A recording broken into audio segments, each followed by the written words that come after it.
I hear that conversation.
get going, everything. We're live. We're live, team. Hey, welcome everyone to this morning's workshop. She's a real winter out there this morning. Not very tidy. I have an apology from Councillor Cotton. I will have Councillor McCrosty's going to be late. I haven't heard from Councillor Frost. Has anyone heard from Larry? Nothing's right. Here he is. Oh, here he is. Look at the spring in his step. Yeah, so Roger's away and Dean will be here.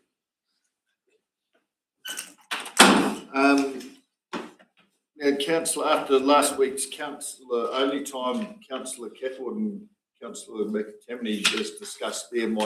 I don't see this first session as it fitting to have that discussion because it's mainly around government outcomes, reforms and so forth. But maybe in the session two, just before we get going on that, we'll have that discussion so that I did have touched on it with Steve. So, Your Worship, just in a timing sense, I just let you know that at 9:15 though I need to shoot out for a staff matter for about 30 minutes. Good. So, yeah, we'll wait till you're present. Yeah.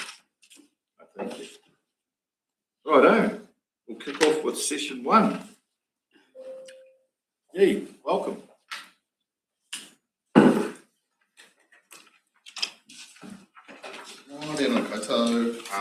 I'm just going to work through the slides with the session, but it's just about the latest reforms, not including obviously the Head Start and simplifying local government, which you guys are working through directly.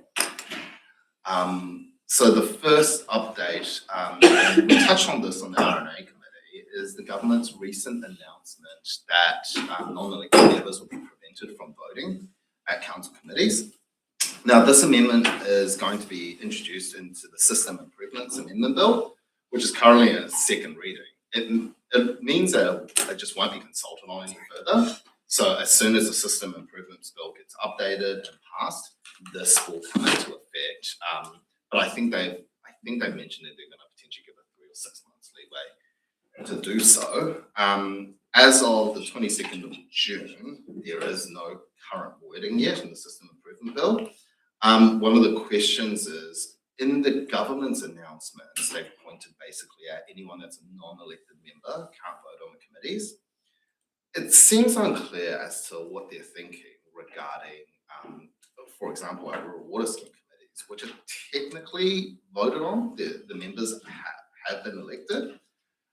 Currently, the wording that's come out of the Minister's office seems to suggest that you can't vote at those committees either. It is just going to be elected members, but the wording, it'll be interesting to see the wording and how they refine it. This obviously impacts on our RNA committee with the independent chair, our rural water scheme committees, and potentially our youth council as well. The other thing is subcommittees like grants committees and things. Yeah, any committee where it impacts on the decision of council. One of the questions though is, and this has been a little bit unclear, though again, it's starting off at the extreme end, and we're wondering whether the wording is going to get softened, is actually whether voting only applies to decisions made by council, or whether it's voting as to even recommendations to council, because they're a little bit different. For most of our subcommittees and other committees, we don't really make decisions at those committees on behalf of council. They're recommendations made to council. The wording, as the minister described it, seems to cover everything at the outset, which means that you potentially can't vote on recommendations either. Where are we going? Why are we sitting around the table? That's a good question. Yeah, I mean, that's really astounding, eh? It's like, wow, where are we going? Yeah, and they made the comment when pressed on the issue that they still are encouraging council to appoint independent voices with expertise. It's just that they don't want them to vote at the committee stage. You guys vote, no one else can. Yeah. Yeah.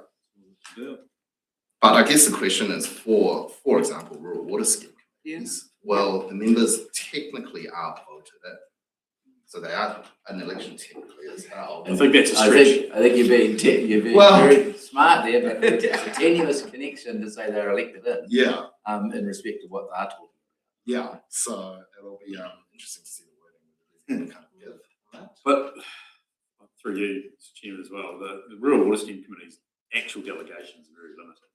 In practice, council doesn't usually overturn them, but they're really only delegated to make a decision on connections and disconnections to the scheme, which we know they don't really have a lot of option on disconnections either at the moment. So, but yeah, we'll have to see the details. LGNZ is the latest missive from LGNZ was about their advocacy on that matter, their concerns about all these things. I mean, the issue is it hasn't had even any ability to submit. You cannot go to a select committee, and say things. And in the past, with other legislation, where there's real practical issues with what they propose, and it's often the case with government legislation, they need the people that are actually on the ground doing stuff to point out the practical flaws in some of the legislation. That all sort of gets resolved through the select committee process, through submissions and things like that. There's zero ability to amend this the way this is happening at the end of the day, there's a lot of concerns about the non-elected members voting and other bits and pieces. But if you think about it, council has no non-elected members on, and council is the outfit you delegate authority. So you, as elected members, answerable to the community, and put in there by the community, you choose the delegations to anything else. So you have the ultimate power. You can choose to create a committee with zero decision-making power. You choose it. You can choose some decision-making power, but you choose it, right? So this issue around non-elected people on committees and things like that, at the end of the day, you as council have all the power in determining who goes on a committee, what the committee is, and what the delegation is. To my mind, if we had that ability to submit, you'd be able to make those sort of arguments that says at the end of the day, sure, keep non-elected people off council, but elected council makes all the calls around what's being created, right? And that. So we don't have that ability to say anything. That's the issue. We do hope that all the noise that's coming out, the Risk and Assurance Committee, government, the Auditor General have all said you must have and should have an independent chair of your Risk and Assurance Committee, right? And under this approach, we could make somebody a chair with no voting rights. Yeah. So, yeah. So what we, sorry. So does it really affect us? Well, We it operate does. this council? It does. Rural water scheme committees, and I know we say, hey, technically there's very limited delegation, but I know if you go to the committees, you wouldn't say that. You wouldn't say that too loudly because the committees have a big input and want to have a big input and say so about things, right? You can work around it. Grants, I suppose, you can do that side of things. But what we're pointing out is that really there were other ways in which they could have achieved similar things without going so black and white on this. And even for the likes of the RNA committee, it may just change the form of how you hold and test recommendations. For example, the format may not be suitable for vote, for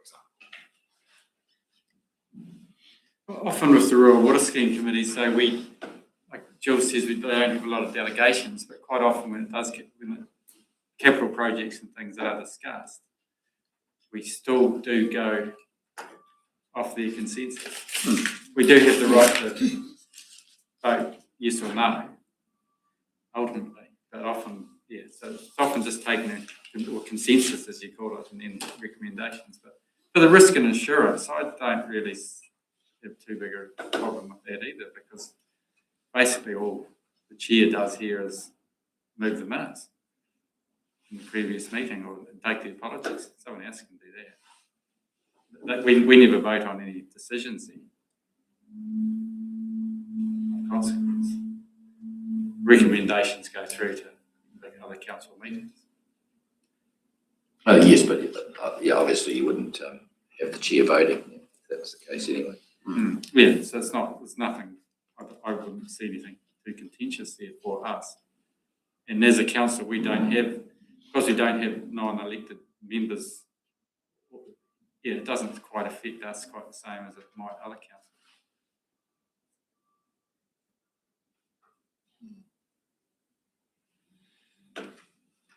That one. Yep. Just the next one. So this is another amendment act. This was passed on the 28th of May 2026 under urgency, and it was assented in June, so it is law. The Regulatory Systems Internal Affairs Amendment Act basically amends a number of legislation across New Zealand for regulatory efficiency. Couple of things here to point out that matter for local government is one, it amends a substantial amount of public notice requirements. So previously there was a lot of legislation around New Zealand. Even though under the Legislation Act 2019, we've got public notice requirements, there were historic legislation that had their own public notice requirements. And a lot of them required advertising in newspapers. And some of them actually had requirements of advertising in newspapers that councils around New Zealand, including us, are actually unable to meet.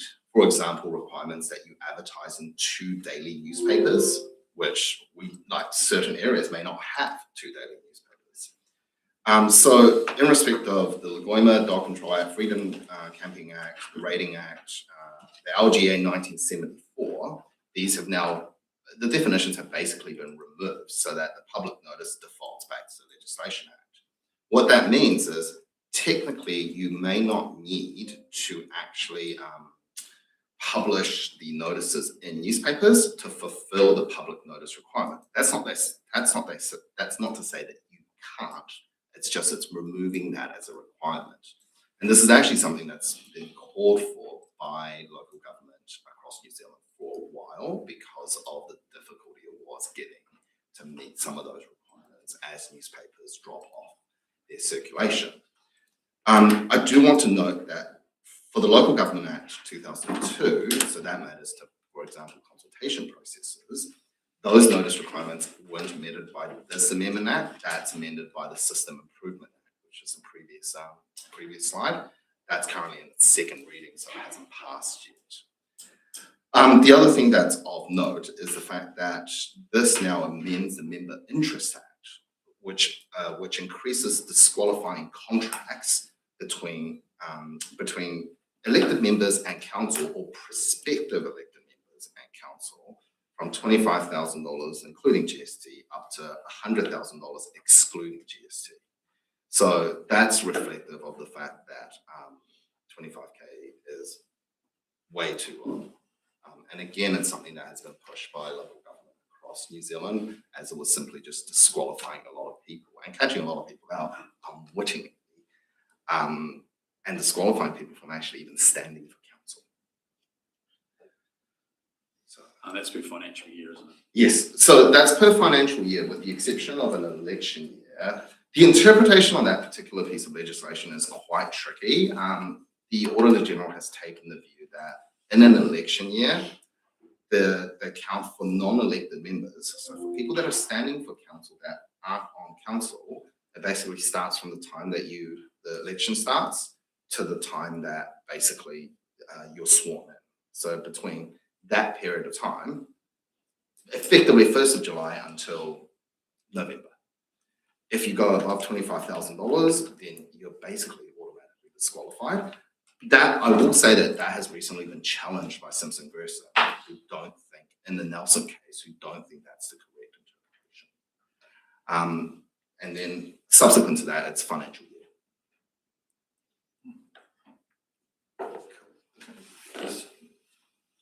No question on that. So next one. And then the last one is just a quick summary of the budget. There's a link that is in your agenda that is really worthwhile reading. It's an LGNZ publication, a very short summary on the budget and what it means for local government. The main thing that was announced for local government was in respect of housing growth, they've announced a $400 million fund across 4 years to incentivise housing growth.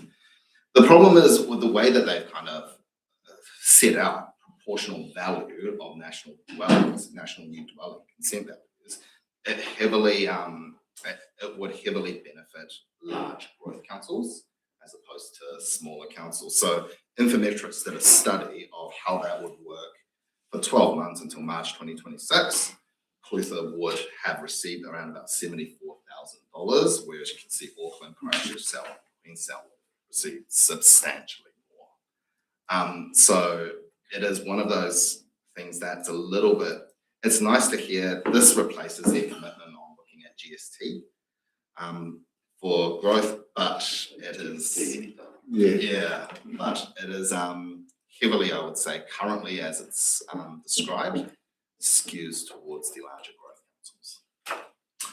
However, I just thought I had the same view too, through you. I thought, yeah, that's not much, is it? However, we could top up and not overspend the fee reimbursement account for the housing land package contributions. And we are yet to talk about that for the LTP, right? So even though it's really dense, it actually might have some practical benefit for us because that's incentivising housing, that program, and we're overspending it currently, and you can have a chance to, anyway, talk about where we go with that program. A glaring omission in the budget announcement is that while funding was announced for a number of reform areas, so RMA, civil defence as examples, there was no specific funding allocation in any announcement for the implementation of those reforms by local government. And again, that was something that LGNZ and local government around New Zealand had really called for. Even things like, for example, simplifying local government, planning reform's a big one. There is no clarity as to whether there's going to be any funding support that all of those work streams that will directly come to council.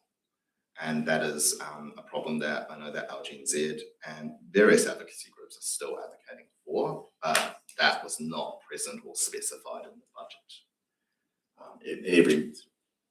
Every message we've had from government is that there's no money for reforms. So, you know, the Head Start one that says if you don't get on board, you'll get dealt to, forces you to sort of get on board, at least do the homework. Well, that all costs. We're all going to be paying our contribution to the work associated with that side of things. Definitely, and none of that's being supported. It's just more cost onto us. Which effectively is onto our ratepayers. Yeah, so happy to take any questions on that, otherwise. So, just quickly, that 400 million, so it's roughly 100 million a year. Yeah. So on Infometrics numbers, 4 councils get 68.5 million out of that. Yeah. 100 million. Yeah. Okay.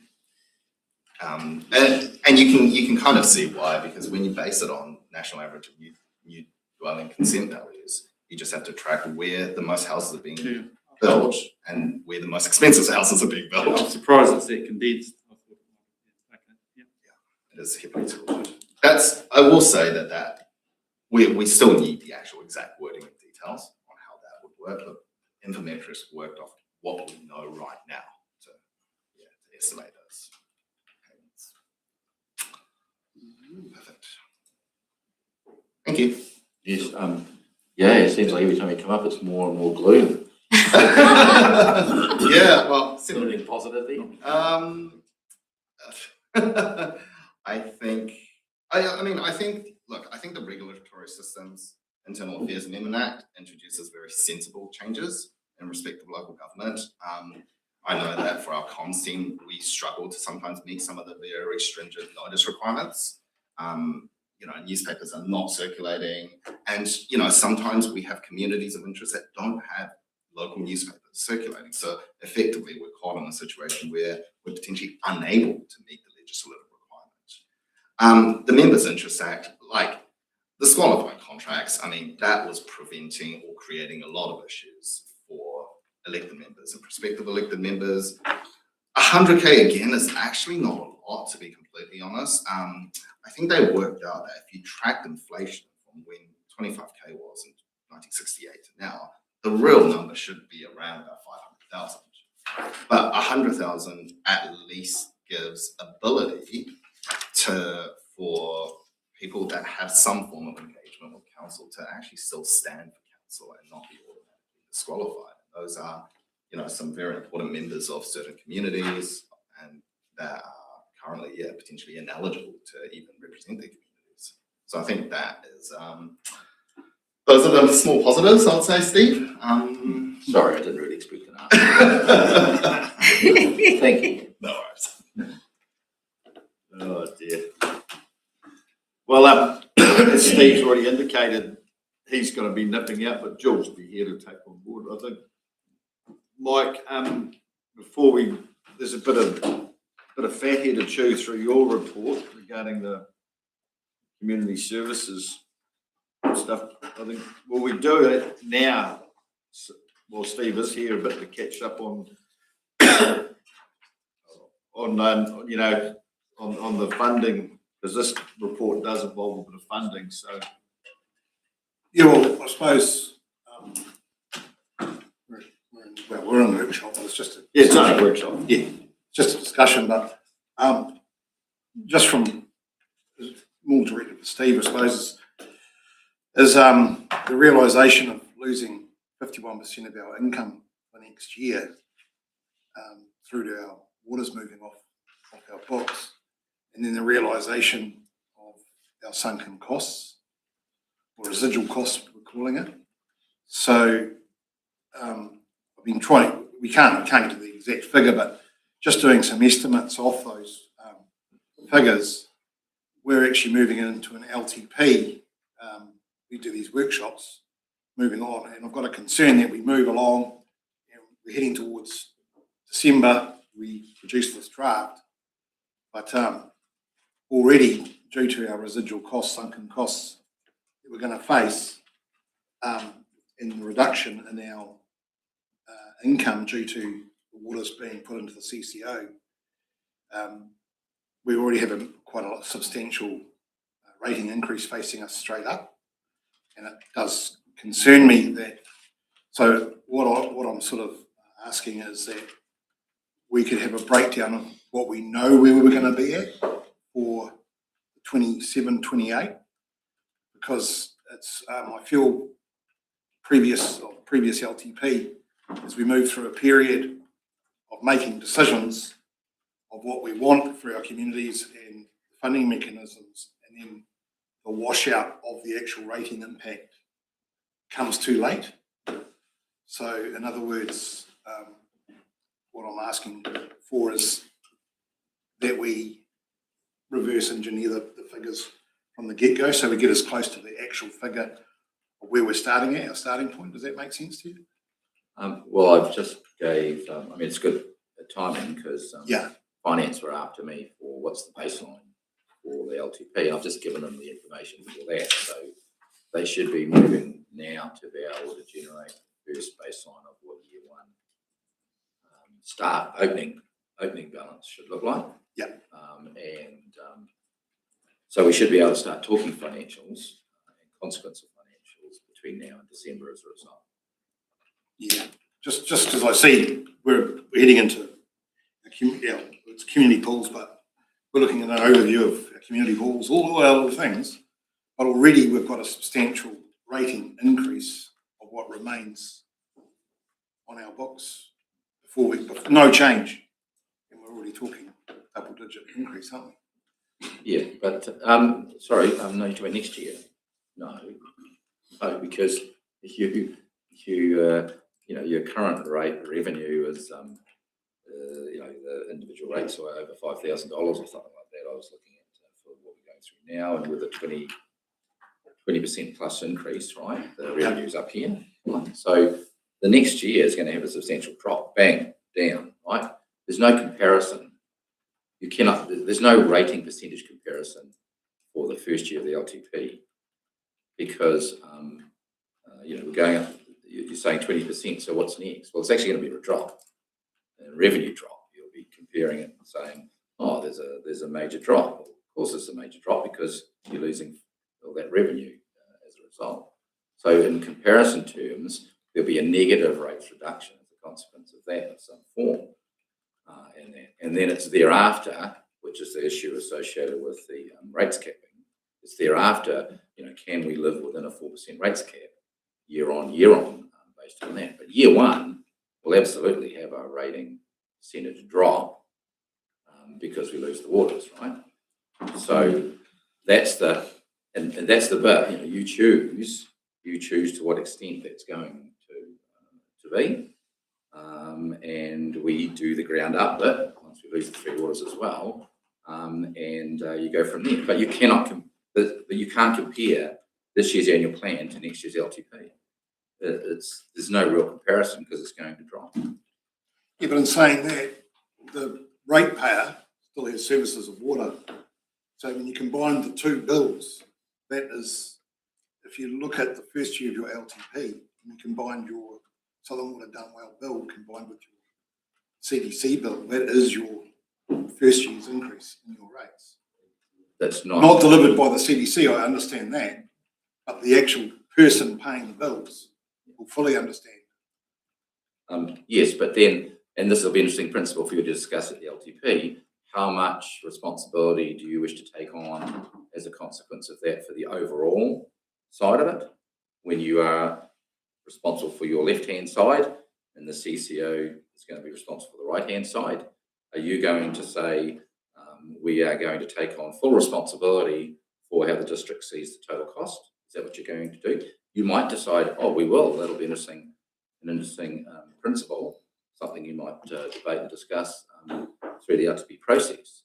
But that has consequences as a result, because then you only control the CCO through a statement of expectations and things like that, and there'll be the Commerce Commission that'll be looking at pricing and other bits and pieces, and there'll be external requirements on what that pricing will be for the CCO, and to take a position where that pricing you add on to your rates and say we're responsible for ensuring that, it might be to the detriment of our ratepayer that you take on that broader position.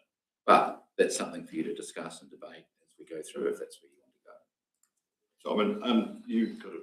Yeah, I got to shoot. Got to shoot. But Simon, you had something to say. Yeah, well, I'd probably be a wee bit more open. Yeah, our ratepayers are simply going to be looking at both the cost of rates plus the cost of UCCO costs, and we are simply going to have a huge amount of stranded costs through our internal services, which will still be part of next year's rates, and those costs will be what will have the biggest impact on our ratepayers or their households, and it's whether they can be reduced. We haven't done the homework on what that standard is. I wouldn't necessarily make the statement that we're going to have a huge amount of stranded costs. Well, if we are to continue at the same levels of staffing and facilities after we remove the water, there will be a substantial residual cost. Well, I mean, we'll be able to look at it. There's direct movements of staff outside Three Waters. There's a couple of direct movements, but we're not talking massive amounts of stranded overhead. Well, some of the numbers that were presented earlier appeared to be between $3 and $4 million. Which is substantial.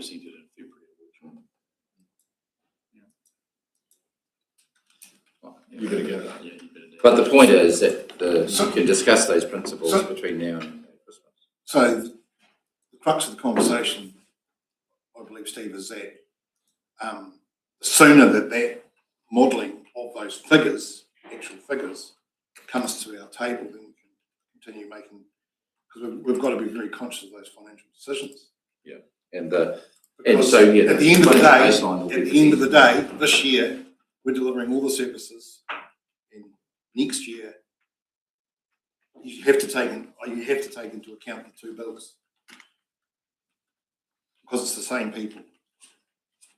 And we are a shareholder of the CCO. We haven't sold out. Yeah. Yeah. Well, the point And is, that's all my concern is. but I'll probably tell you that Yep. when we produce the financials, first cut financials in Christmas, you won't know what the CCO is saying. No, but you can presume. It doesn't matter. Well, We if can you- still. Do you think it'll be a reduction? No, but the point is, you say you've got to combine the two, fine, but you won't be able to when you're talking figures. But the only one we can control is still Correct. the rights. Correct. of the council. You know, and we have to interrogate what that first cut 2.6 million that Jules says. I mean, when we're looking at it in terms of standard overheads that they were talking about, or residual costs. Residual costs. Sorry. Transit over here. I mean, and the potential, we won't know this in December either, but there are potential opportunities for some of those costs to be picked up by the new water entity. Exactly what they are, we haven't confirmed that, but things like if they're using land or built properties that we still own, there could be rentals from that. So they don't know their operating model yet. So until they know that and they know what they're going to get in terms of services from other providers, and we did raise that opportunity yesterday with Fiona and said, is there an opportunity for some of those things to be provided from, or some income to be gathered back from council to cover some of those costs? But we don't know that yet, and I doubt we'll know that in December either. That'll be a next year discussion with when they're getting into nailing down their operating model and how they're going to work, and their financial and funding model as well. But we won't get too hung up on the CCO right at the moment. We've got bigger issues than just the CCO to face with, and those figures we can get sooner. But the point is that yes, we've given the info that we can craft a baseline to begin with. Right? It won't be what it's going to end up with for all the reasons you've talked about, that there may be further changes that we need to do. But we will be able to pull together the first discussion of what the opening balance might look like, which is really important because it's a changed opening balance as a result of 3 waters, right? And it's not just the opening balance either that we're going to be mindful of, is what's our income going to be. So if we're looking at a business model, like we're operating a normal business, which most of you are in the room here, I'll just give you a real layman's example here. So, last year we had a $56 million income. We had 16 million in wages. So that leaves us with an operating capital of $40 million. So what's next year's income going to be?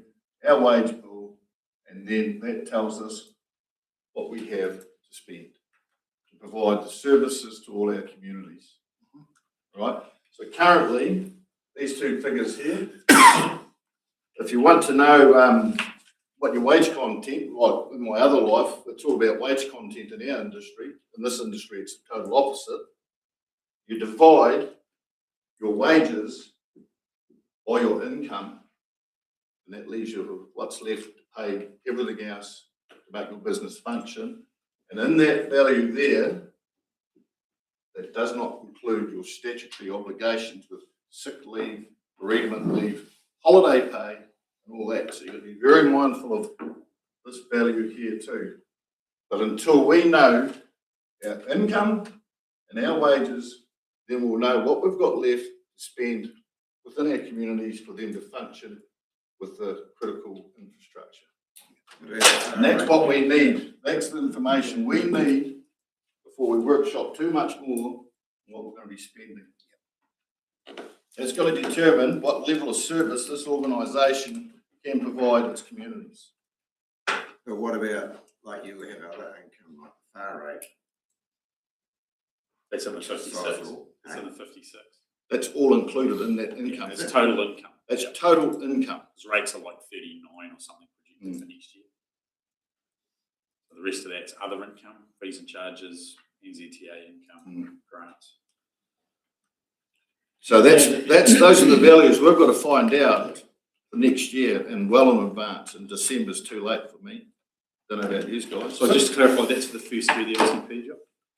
That's for the 27, Yeah, 27, 28 year. So, sorry. Yeah, go for it. through you, Your Worship. So Jules, just a little bit more of the figure of the 3.6 million on the residual sinking costs.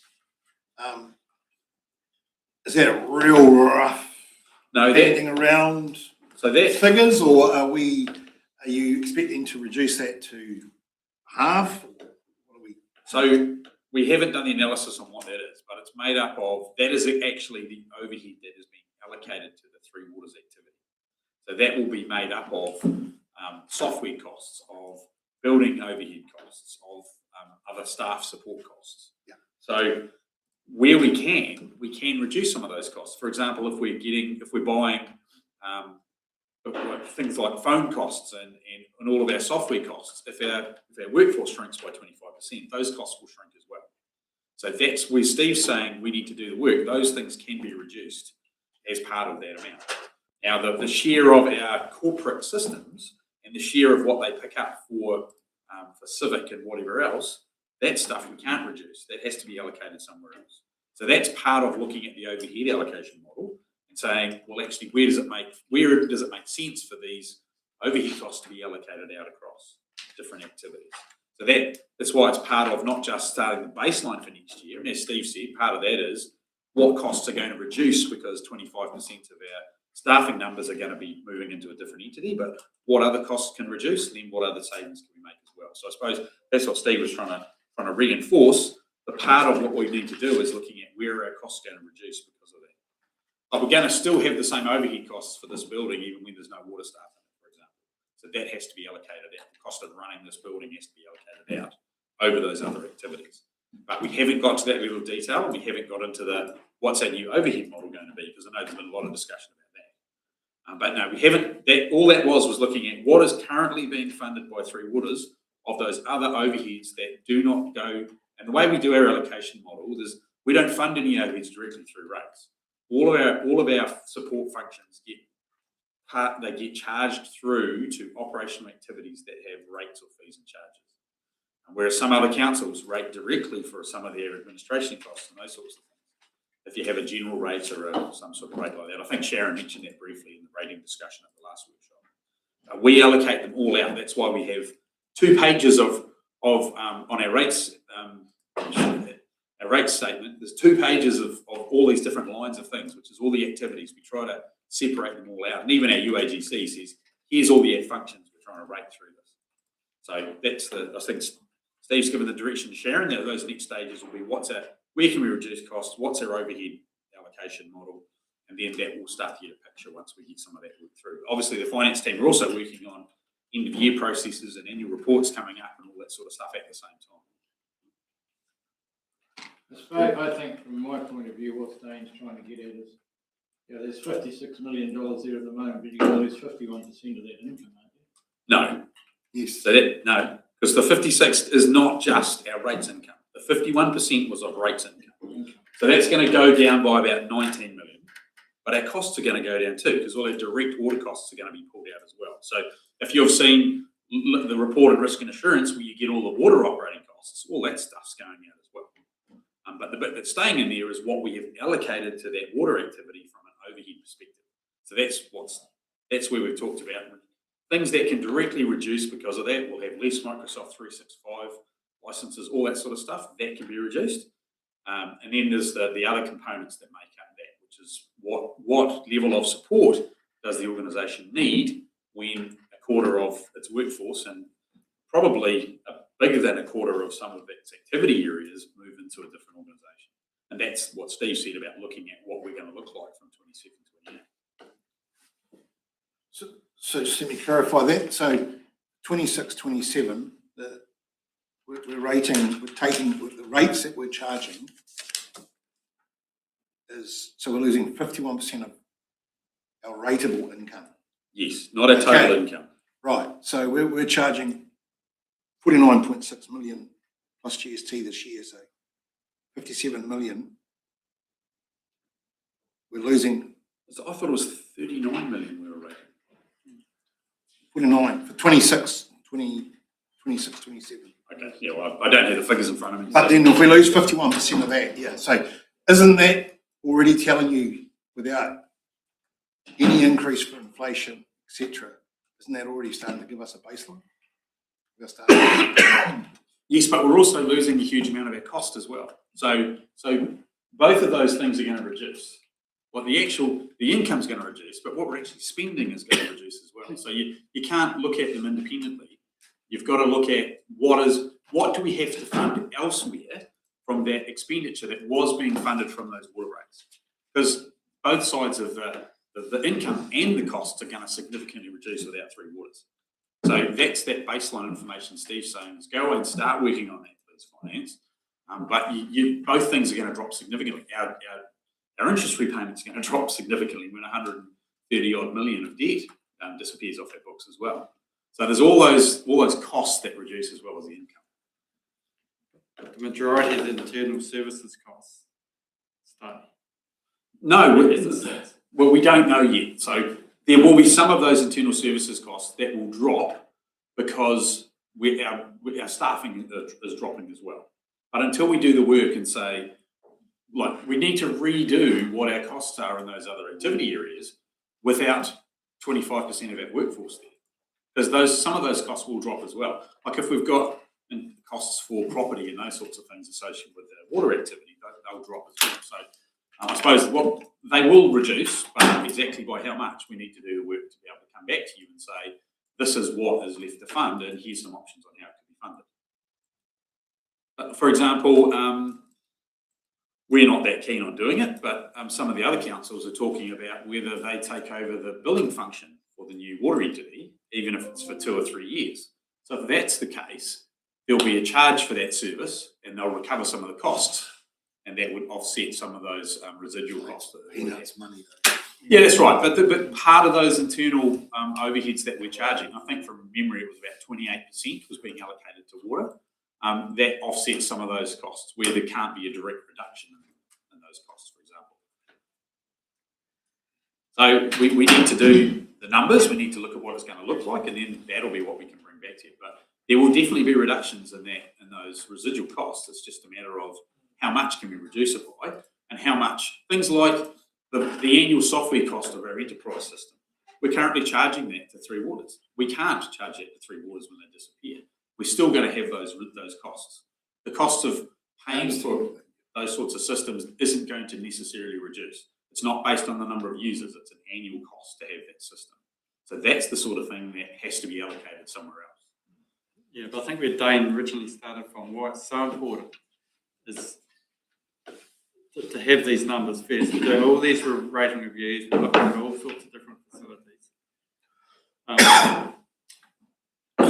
All of that, you know, we may make decisions on how we do it, but all of it gets complicated if we end up with 15 to 20% Overall increase. on the rates. Yeah, it won't be an overall increase, but on the Well, I'll just reiterate Steve's point. There's not going to be a 15 to 20% increase on the rates. The rates are going to drop. It's by how much do they drop? No, Yes. that's the dollars. wrong attitude. I agree. I absolutely take your point. I was just reiterating what Steve was pointing out. Because one of the problems now is when you have a 10% rates increase on, say, several years ago of $3,000, it's $300 a year. 10% on 5,000, it's $500.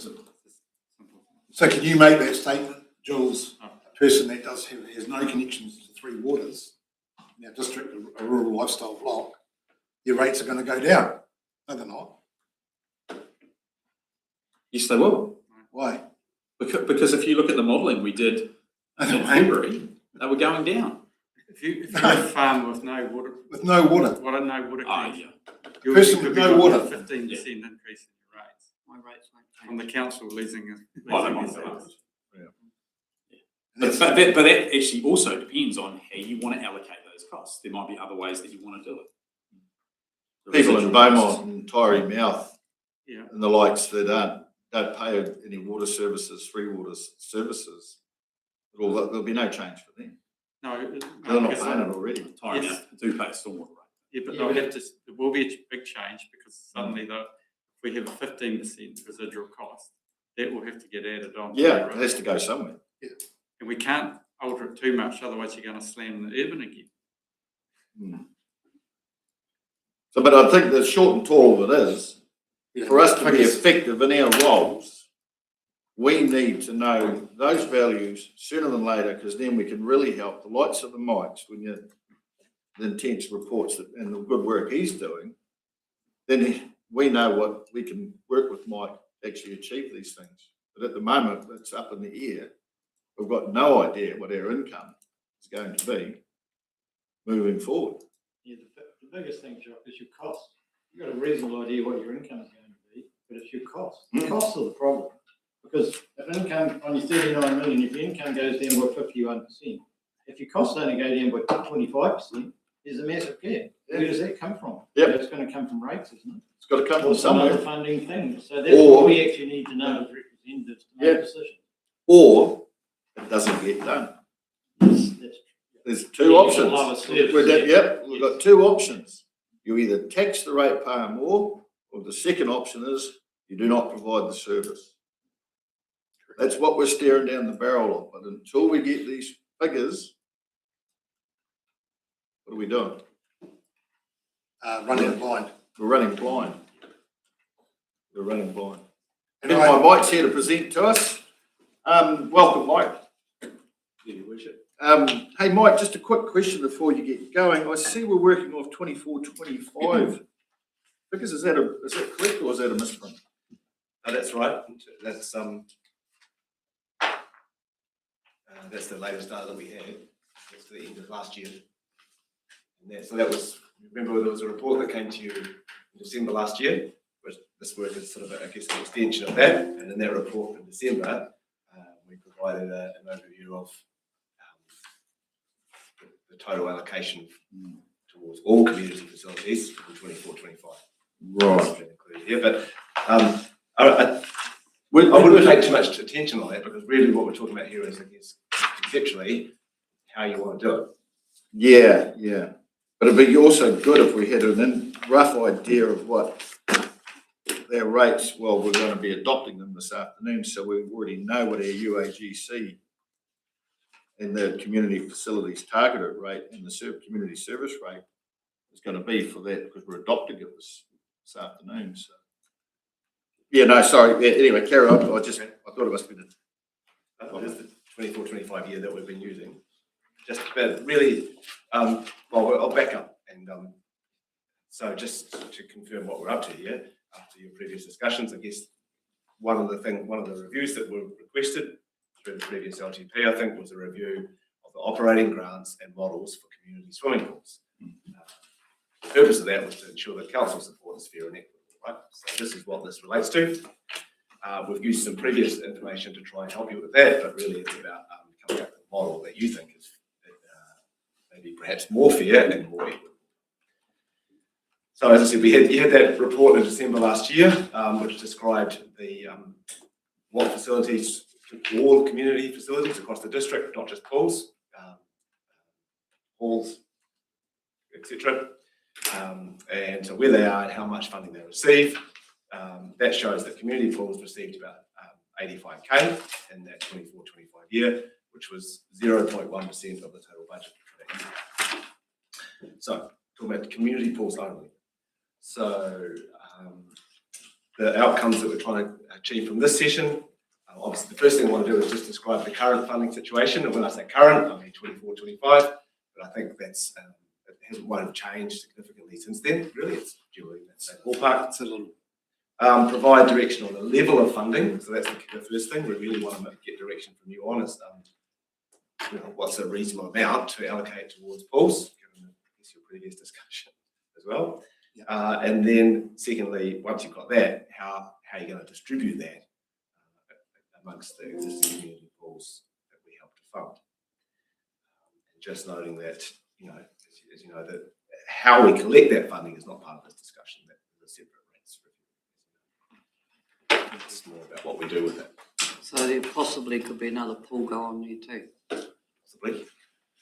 Have you got one planned? What? Have you got one in particular? Or? Levels flat.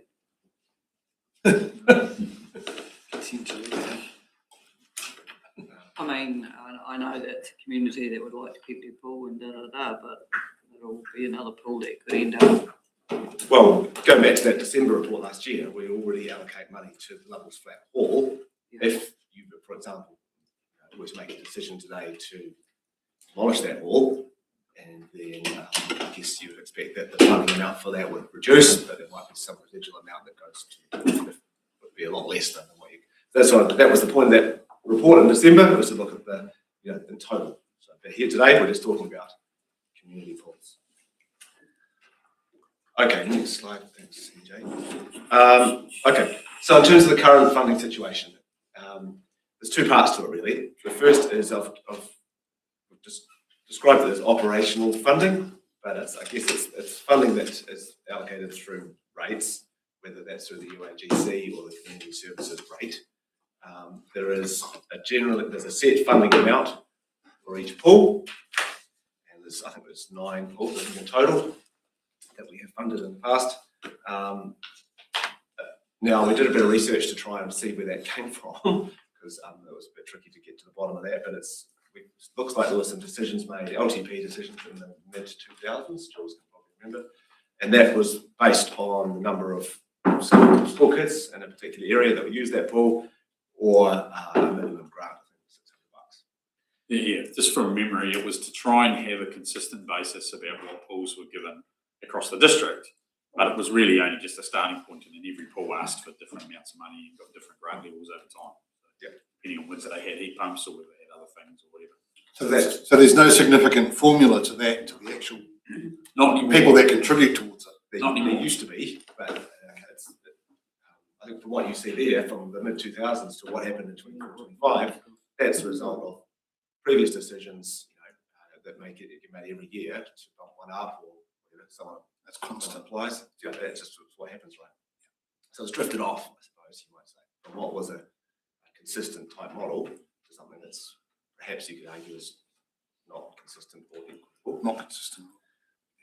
So as I say, that type of funding is obviously through rates, and it's split. It's split between 9 pools, and as you see there, it happened in 24, 25. So if we go to the next slide. So obviously the second type of funding that pools can receive is through grants. So that's through your annual plan or long-term plan, and that's just a council decision. So obviously they apply for a particular thing, whether it might be for a piece of kit or staffing, or it could be any number of things, right? Electricity. Yep, that's right. It's generally a one-off. Sometimes I think they are for 3 years if they're through the LTP. That'd be fair, Jules.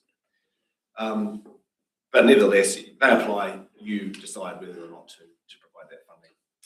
And I may have missed some, but I think Tuapeka, Aquatic Centre, Kai, and Owaka have received that type of funding in recent years.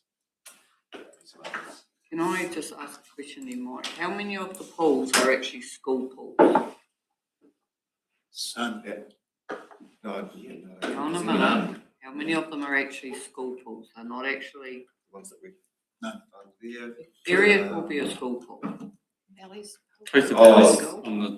There's a couple that are on the school grounds or near it, Where but it is now. actually operational on the school. I think they're on school ground, but they're not classed as school pools. Well, they are, except the ministry They won't throw money. Yeah. Community. Okay, so that's in general terms how we allocate funding at the moment, which is fair to say it is a bit complicated. It'll take a bit of time to get to that. So can you just go back one slide? So current funding situation, grant funding. Now there's the actual reality in this component too, to operate the Owaka pool, the Tuapeka pool, the West Otago pool, the Kaitangata pool.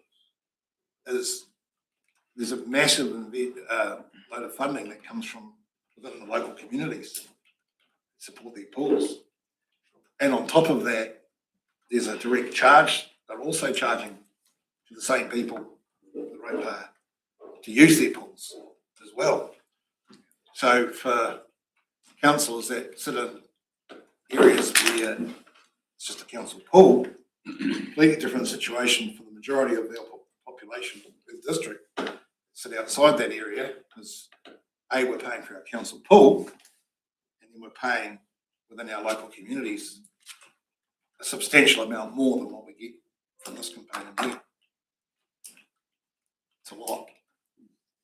This is really, we can only focus on what we provide. Yeah. Is through Part of the old model, Dane, is based around school children numbers, and so if they're classing all the children south of Taga High School in the Belclutha area, they don't live there. Sorry, just to clarify, through your worship, that was for the grants for the little pools. That wasn't how the funding for Belclutha and Milton was calculated. This is the cost to operate the pool. And I'll just make you, talking about schools contributing. So the schools that are built in Belclutha, their school kids don't get charged to use our council pool. But West Otago, Tuapeka has a different situation because they have a power deal going. They have a heating contribution from the school. We have to charge our school to use our facility. You know what I mean? So many different situations going on. Where the Milton and Belclutha children get free use of the pool during Yeah. their school. Other schools come as well, not just Yeah. from Milton and Yeah. Belclutha. I think Yeah. Yeah. Belclutha, for example. Now, They'll use their own pool. the schools used to be Once it's given heated. money for swimming lessons for children. And quite often the budgets are still there, but they choose to use that budget in their school for other things than worrying about swimming lessons. I thought it was important that children learn to swim. Well, we all do because we're surrounded by water. aren't we? Anyway, it's just Can we carry on? Yep, sorry, Mark. Okay. So the first question really, we were wanting some direction was on how much. And as I said before, and to the end of last year, it was about 85K through their operational funding avenue. So, which, as I said, was about, I think it was about 1.5% of the total, 1.6, I think it was, percent of the total budget for just for community facilities. So that's all pools, all halls, so on and so forth, recreation centres, etc. And about 0.1% of the total budget. So it's not a huge amount. But I guess that's for open discussion, really. What do you think is a reasonable level of funding as a pot to be allocated towards community pools? I think first of all, it's how the pot gets divvied. That's the next question. And then the starting figure of the pot currently is one we take from ratepayers through the UAGC, take towards swimming pools. I think the figure is about 1.6 million. Is that correct? I don't know. Well, it is. But there's two different questions. It's how much should they get? The next question is how that should be funded and rated. That's a rating decision rather than a funding decision. Yeah, but at the moment, we're only workshopping and it's open discussion. Yeah. And you're raising some valid points, but like, you go back that other slide, there's only 3 swimming pools on there. What about these other communities like your Clyde, Clinton? At the moment, they're self-sustainable because their community's behind them, but what happens when that mana fades in those communities and all of a sudden they're on this list? So we've got to be mindful moving forward. It's not just these 3 pools, it's all the pools in the communities. They're on the list. They are on the list. They They're do get just a not grant, on the but it's grant. about the small- That's what I mean, but in the grants at the moment. Yeah. They're getting When a you small get- amount. They get a Yeah, they get a minimal. minimum. They get a core. Well, this is it's a really interesting one, is that all these pools are different. Yeah. Like the 2 council ones, are essentially the same. Well, Milton will be shortly, it'll be a 12-month heated pool.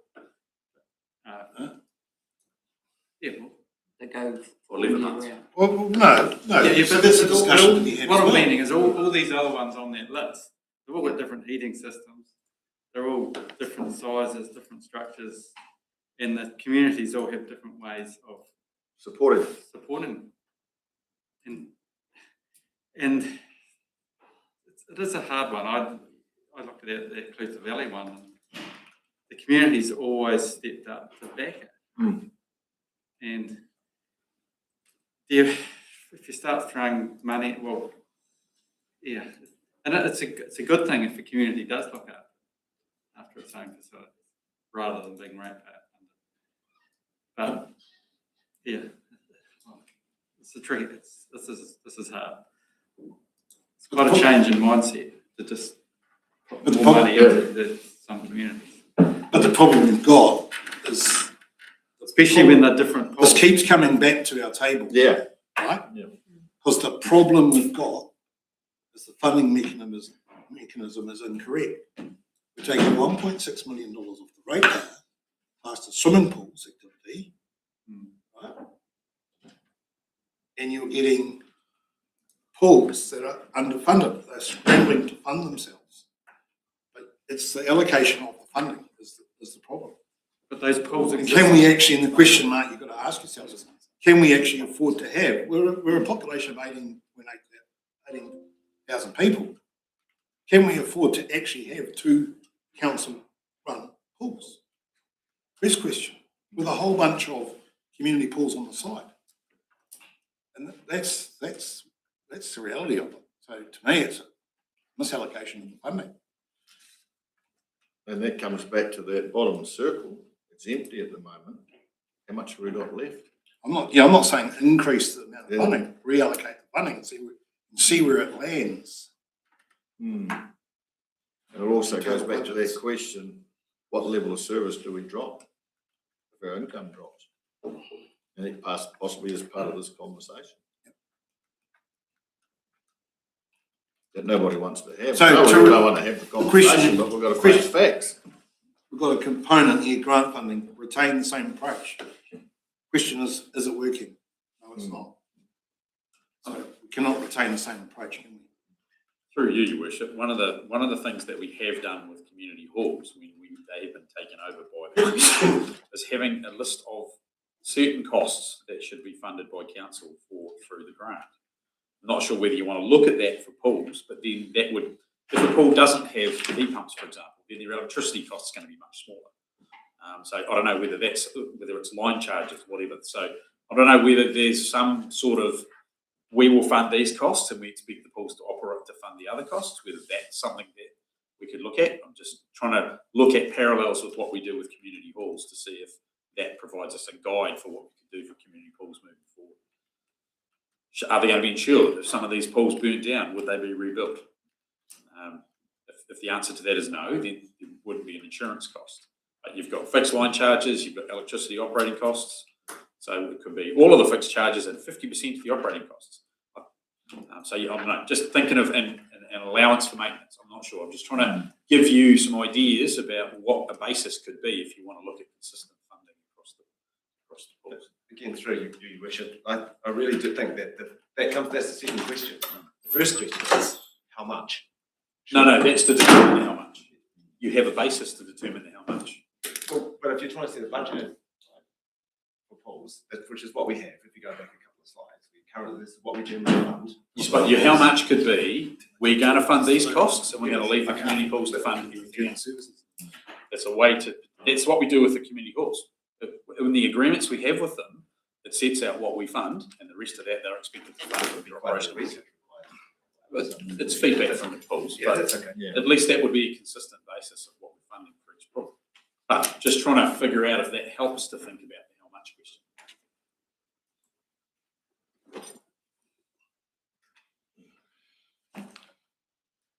Councillor Smith, I know you've got something there, and you're staring at that computer screen. Oh, just listening to Dane, he's been around with pools for a long time, but yeah, obviously the system's not working the way we're funding each one, and like you say, they're all different. I know Wacker spends a lot of money fundraising themselves.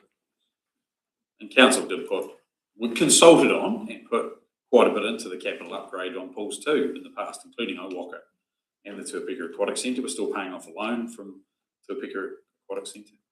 Which they're paying for, aren't they? Through their community board. Yeah, Yeah. community services. It's rate. split through the UAGC and through the community services rate. It's not through the community board. Yeah. From my So then internal others, has always bugged me, of the fee of 417 in Belplutha and 106,000 internal others sitting over at Milton, two council class pools. I mean, it's a substantial amount of money. It's a red herring. It's just, you'll make decisions around the overheads. It'll be whatever the overheads is going to be. That it has, no impact on your decision around,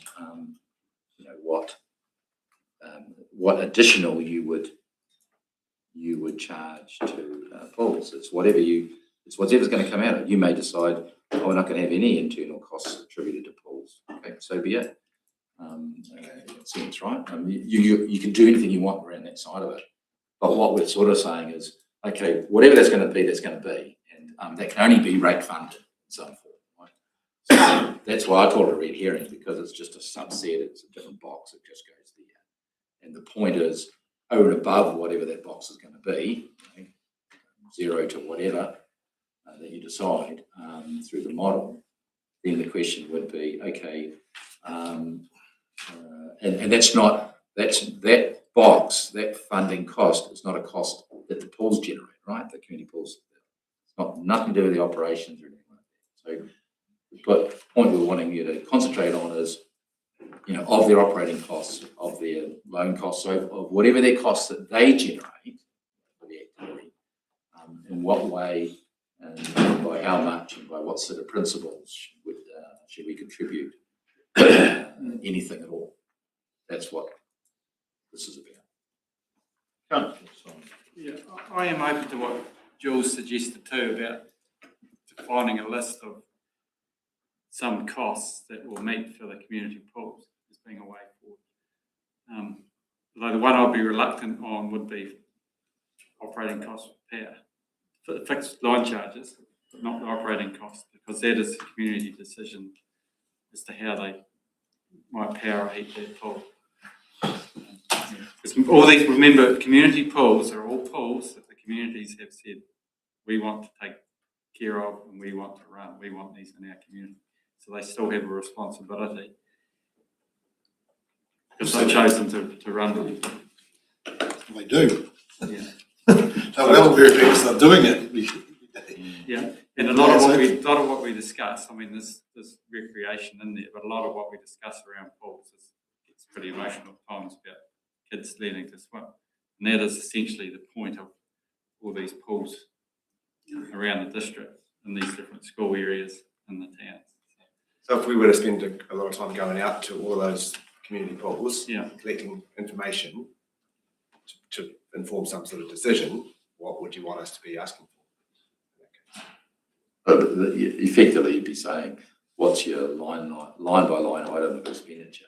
Mm-hmm. Because what you're basically looking at and saying, of these 20 line items of expenditure, some of them may not all be spent by pools, but these are the general 20 line items of expenditure. The common charges. You're saying you'd be prepared to consider funding, 100% or some percentage of these line items only.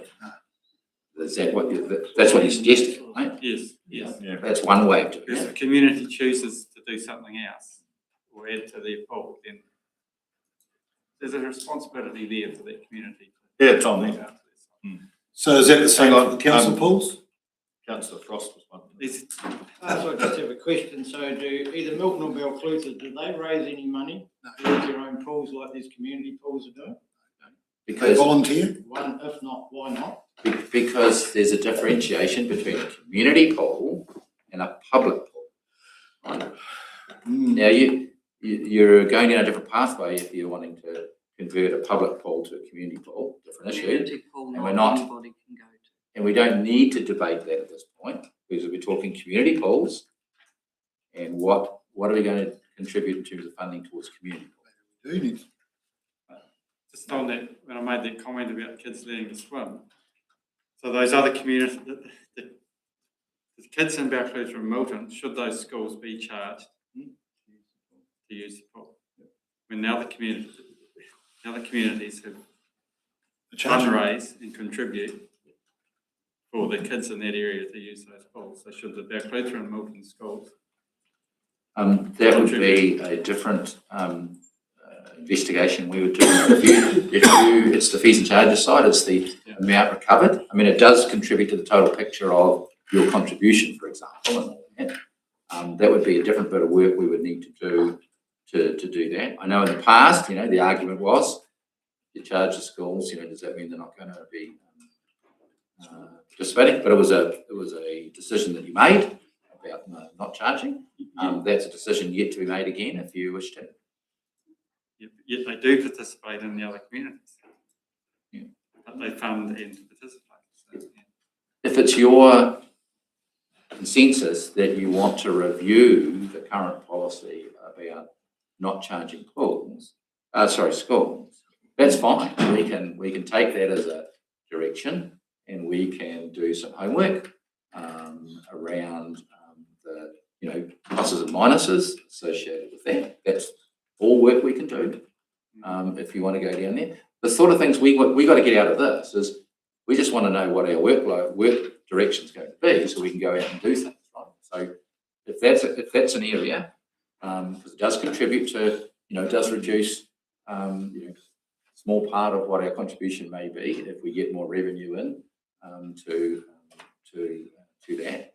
But again, that's a different thing because we're only talking the public pools for us in that sense, and it'll be whatever it is that's contributing to the community pools. I have no idea about that side. But at the moment, they're very difficult questions to answer up there, like especially component 1, operational funding, saying no, more, if so, how much or less, but we don't know how much we've got to spend. So bloody difficult for me. I don't know how you guys see it. No, but you can still give, the direction we need to know is where we're going to next on things. You're absolutely right that it's for anything else. If you took that approach, then every single option we've been talking about through the workshop, you wouldn't have a decision because you'd say, I don't know where we are, right? All these things are what builds up to a picture. If let's say we went down Councillor McAtamney's approach, and you end up going, well, done all this homework, and you're going to agree that you're prepared to support, 5 out of 20 line items or something, just as a principle, right? And that's what we do. Well, then we do further work to see, well, what does that mean financially in bits and pieces? And you might end up with an LTP that says, we can't afford to fund any of these, and then you make a different decision. But we've got to go down this pathway, otherwise nothing gets done, and we don't get answers to the issue, which is no consistency, and there is, we've got demands on, for more money. The slide though is clearly saying that there's no detail. It's just saying more, say how much or less. Yes, but the slide like Simon did bring out some good stuff. One for me would be, why don't we review our internal administration charges to swimming pools? Ask them the why. Why does it cost so much? Go through that line by line. Why? Why are we spending $500,000 on internal fees for the pools? It's just the same as asking a local swimming pool to go through their balance sheet line by line and asking the same question. No difference. So we're going to give it a proper 360 review. Let's review ourselves too.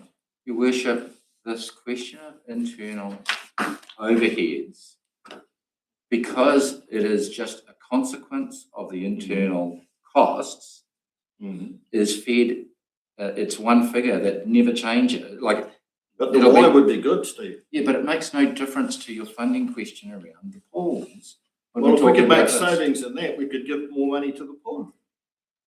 But it has to be rated elsewhere. Councillor Graham. Yeah, just back to what Dane was saying, that population of 18,000, why should there be 2 public pools? Well, I could argue that maybe that's all we need. And these other pools, if it's their choice to have them, let them fund them themselves.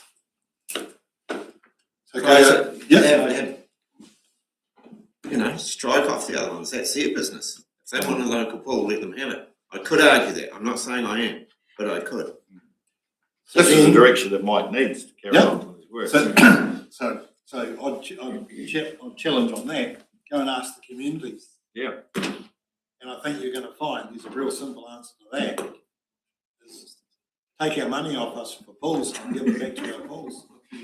But you could, and Ask the councillor people. there, you could go to the people of Beltruth and give them your argument. And, you know, I think you'd get the same response. Through you, Mr. Chairman, just the default agreement we have with community halls is that we pay for insurance, we pay for local and regional rates, we pay for any building warrant and fitness costs, we pay line charges and daily connection charges for electricity, but not operating costs, and then an allocation for owning costs. So that's the blueprint we have for community halls. And that at least there's a basis for providing a grant. So if line charges go up, or if it could be a decision about whether a pool's insured or not, but if they are paying for insurance, then I'm just suggesting if you do want to have some consistency, that might provide one way to do that. Certainly be worth exploring, wouldn't it? Could we look at a consistency where you have the rate of titled swimming pools and, for example, the rate is $100 on every UAGC, and a percentage of that goes directly back to the community of interest for the pool. If you take it from that area, however many UAGCs come out of that, it's 100. 1,000 UAGCs come out of that area, it's 100 grand, there's 50 grand that goes back. Real simple. I think that, you know, is that an option?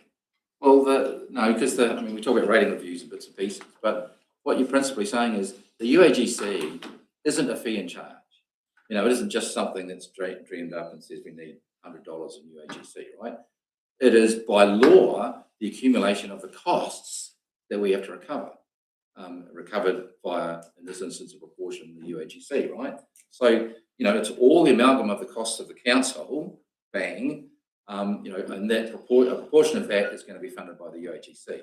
That's where that $100 UAGC comes from, right? It's not a fee and charge that says, you know, it's just been made up in that sense. If what you're suggesting was the case, we would build the argument that here's all the costs and here's a proportion to UAGC.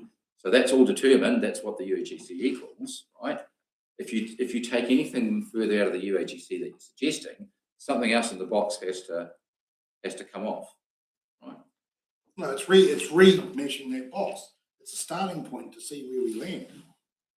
Yeah. If you just take it and said, oh, the UAGC is $100, and you do some mechanic that says Under the title swimming pools. yeah, but I'm just saying, if you have a mechanic that says UAGC $100, whatever, and you come up with a figure that says, oh look, let's just say $20 out of that is where what we're going to fund additionally into pools. In whatever way you decide, $20. Okay, that would then be a $20 additional cost that needs to be recovered, and the UAGC goes up by $20. So you haven't achieved anything. It's still going to be charged. Yes, you have. You've achieved where you took the money from, getting back into their community is what you've achieved. The only way you achieve anything by redistributing the UAGC is to take it out from somewhere else, right? So if you take the equivalent of $20 per UAGC, there's a quantum, let's say 20,000, 30,000, you feed it into the community halls, that 30,000 is going to kind of come off expenditure somewhere. Yeah. Again, I'd like to see, I suppose it's more work, I'd like to see that you go through the common costs of these pools and then have it come to an agreement that these things we'll look at and then see what those costs would be. And then we'll make a decision on how much of them we do. Jules, it's not much different from what you're suggesting in the sense of what you can do with that line item. Yeah. Let's go, well, here's all your line items, and currently, consistent with halls, these are the ones we are currently funding. Yeah. And you can make a decision now. That's one thing we could do. Common ones. Yeah. And then come back and go, because I think I could agree with that now, that we'll fund the community pools, these some fixed costs. And that becomes a benchmark. And as they rise over time, then so will the funds they get. So all the rates. How long have these grants been at this rate? Have they been sitting at this for how long? Well, as I said at the start, it was set, the formula was set back in the mid-2000s. But it has been, every year, it's probably adjusts and changes and goes upwards generally for particular pools. Upon request, I suppose, decisions are made to increase it for a particular area. So that's why, for example, Tyree Mouth might still get $700, whereas the Valley gets. And those pools that are incorporated societies, we can potentially give this from their latest filings. Don't actually even need to ask them for it. We can spend a bit of time pulling that information out. It's, What about, Councillor Kipling? well then, what about the question then, I could ask a question of, why don't we class all our pools as community pools? And have that set charge from those communities of interest that then goes back to that community pool, keep the internal services out of it all, you know? And see what that figure comes out at. Well, don't forget, you've still got a rating review of community pools. Correct. Right. But why can't we go down, why couldn't we model that scenario where are all classed as community pools, because we're all one community, and have what would it take to operate those as community pools? I mean, well, obviously we've got pools that were substantially more to operate, and if they had staffing around them and all that, there'd be a higher cost. What does that look like when you mush that back up? But they'll have a bigger community. Correct, they've got a bigger community. You've got a bigger base. Class them all as community pools and then, and have a fixed rate of community pools that the council administers to receive the funds, then distributes it back to those communities, but it's proportionally. That's in the rating review, because it's a major change to rate Correct. for a community. So we've got a rating review question to come through, right? So then why are we doing, so then if that's an approach. So when's that rating review? Well, I mean, it's in play. We, part of this is getting direction from you on how things are. I mean, we know where it is, and the point is that, well, okay, is that where you are really potentially going? Because we know the consequences, right? How, the community pools are funded 50% through the community services rate, 50%. No, most of them are just a straight grant. 100% UAGC. Right, 100% UAGC, that's across the district. No. So you would have to change the rating for the community pools, right? Because I'm sure Balclutha wouldn't mind being classed as a community pool and rated by UAGC across the board, because then the district pays 100% for it, right? Sure, you're not going to talk about that. You don't want that to happen, right? District's already doing that though, No, 50-50, 50-50, yeah. right? So at the moment, But no, but hey, that's right, that, we're only assuming that, but I think Councillor Cathal was saying is model what it costs. What does it look like for our communities to be all community pools? yeah, but Then the what funding saying- component comes out. Yeah. How do we fund it after that? But we're only talking modelling, a bit like the line by line stuff that Jules and Simon talked about. There goes another option. Yeah, but your worship, what you and Councillor Cathal yourself, I mean, you're talking about things, and that, but the basics are community pools are UAGC, right? So if you made the public pools UAGC, well, they'd love that because the rest of the district's paying. So the only way to change that would be to change the rating. So you want one thing, and that you don't want the other for it. No, that's not. No, excuse that, Steve, because at the moment, I'm paying the UAGC, right? So I'm paying, residents paying a portion of UAGC. They're not seeing anywhere near that money come back to their local area pool. Then they've got to go and buy their own key to go and swim in their own pool. And the costs escalate from there. And then these guys are out doing bailage runs, and people are running all sorts of fundraisers to run their own pools. And it's like, well, actually, we are already paying. What we pay to community pools is paid by the district. Yeah, so what I'm saying is model it, class them all as community pools. What does it look like? What does it look like? Sorry, just to confirm through you, Mr. Chairman, do you mean run them as a community pool that are not operated by council staff? Correct, just run the whole lot as community pools. So that means there's a Take the rate. significant level of service change for Milton. Correct. The community would have to. No, the community would Yeah. decide Whether they on the want level to of funding of how they operate their What pools. you're meaning. You know what I mean? So just like the rest of the communities in our home district, we decide the level of service. So you're really suggesting that, let's say, the Milton pool that we're spending, $15.5 million of that's what I'm ratepayer saying. money that's being built today, right, may not even open because you're pushing it to a potential community decision around whether they will, how they're going to staff it, how they're going to run it. Is that what you're actually suggesting? That's what'll happen, isn't it? Well, have you modelled that? What does that look like? Modelling isn't. I'm just being practical about the same. The same with all the loan costs associated with our Balclutha pool. Are you really suggesting that the level of service will be determined by the community in that sense, with all those outstanding debt costs, repayments attached to it? It might end up having no service at all. And that's why they're public pools as opposed to community pools, right? Because of that, no other pool comes close to that. I'd like to know whether that's really where the rest of the council's going. Yeah, I'm going to say a massive no to that. I mean, if you look, we're talking about stranded costs before, stranded overheads. We'd have two massive ones here. And the other reality too, that this what the whole discussion there, community versus council pools, that's a huge discussion, especially when in a couple of years' time we're potentially going into a whole of Otago amalgamation.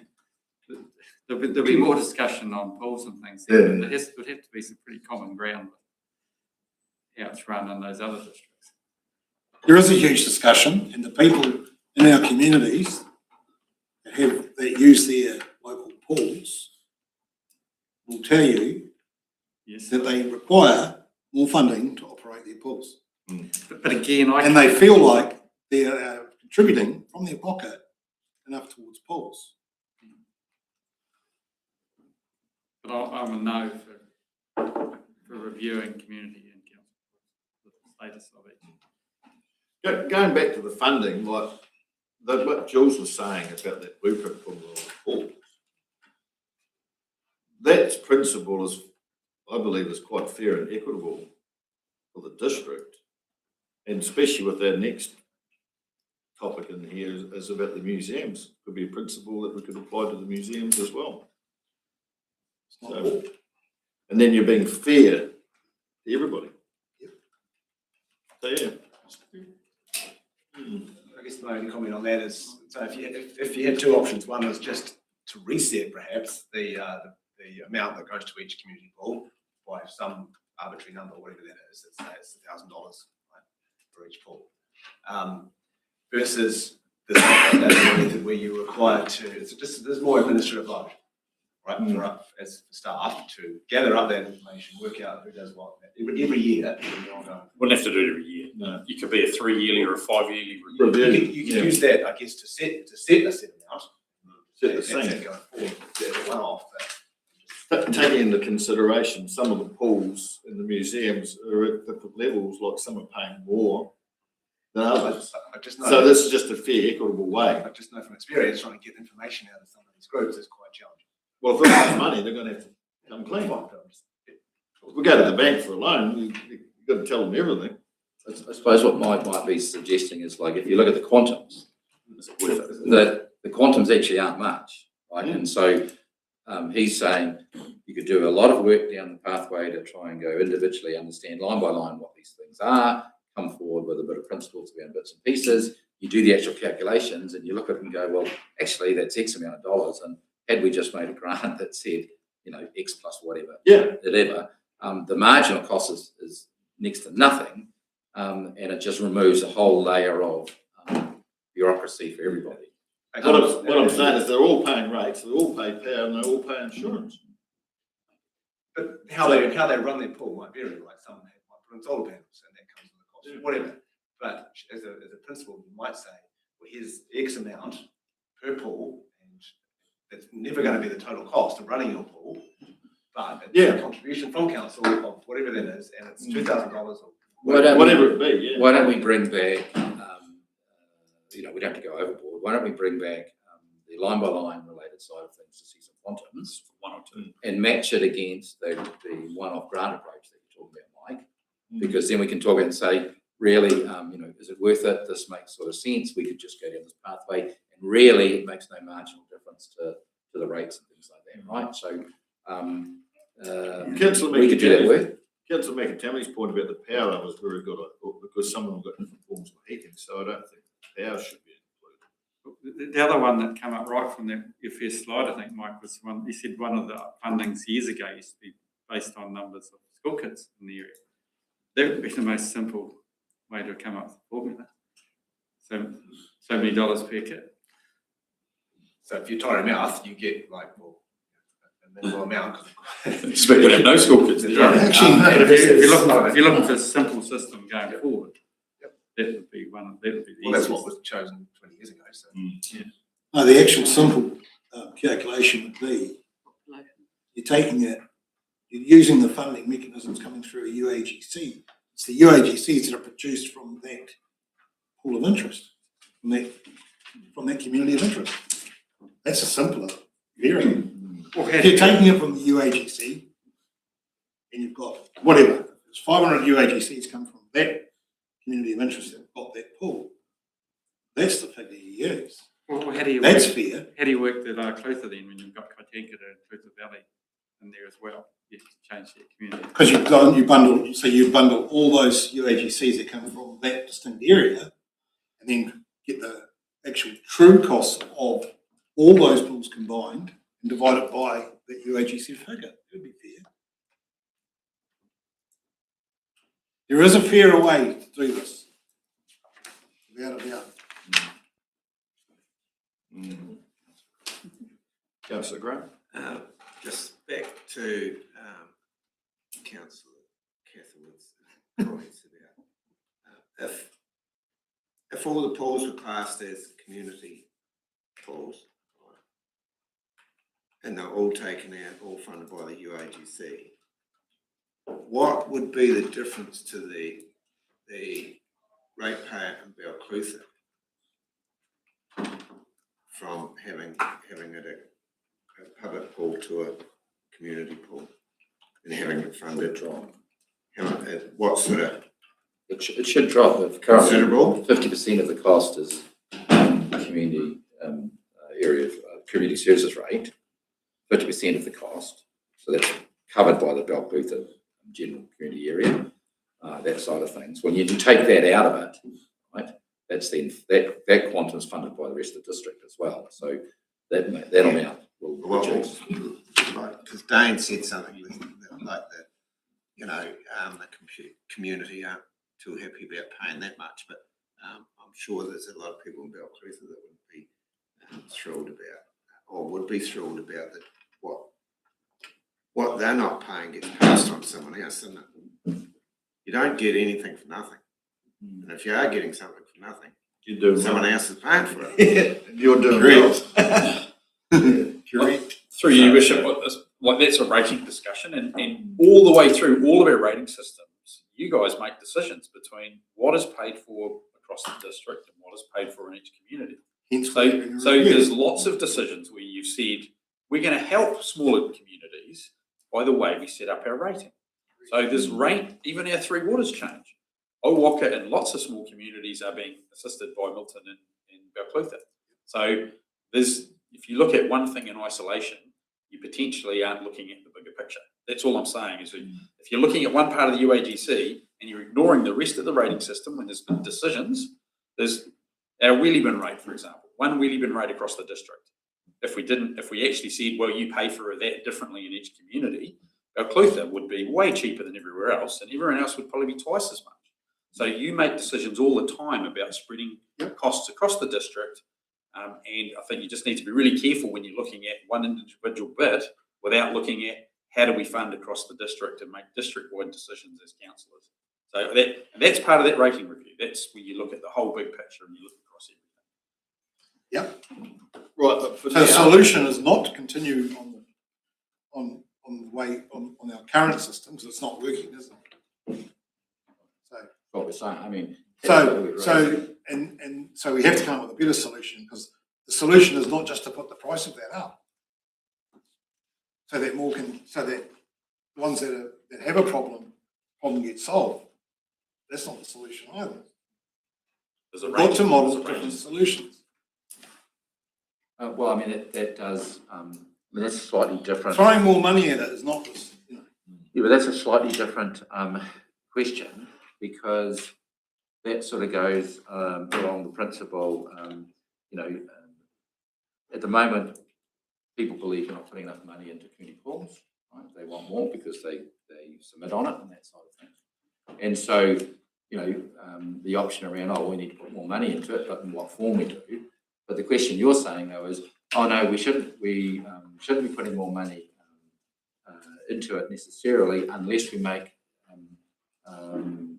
opposite savings somewhere else. That's a different principle. It's like sort of saying, well, okay, no, we're not going to increase anything until unless we make savings somewhere else. I mean, that's a valid thing. Yeah. In that sense. Because there is But we half don't a know million, that. there is $500,000 of rate funding that's classed as internal service. Councillor And I understand Kennedy. that argument. So going forward then, let's bring back the model like the halls, and so we can see, where evenly it can be spread across and everybody gets the same. Well, Mike, sorry we can't provide you with clear guidance Community pools. today on your slides, but I think what Michelle's suggesting and that Jules touched on, and the other one, a model around that, and one like Councillor McAtamney was saying about the population. There's two models to compare, isn't it? I'm just after just so that when we come back to you, you're getting what you're clear about what you want me to do. So yeah, that's what I'm proposing. So is everyone else? 3 financial models. which are, We've got two. A bit confused about the population one.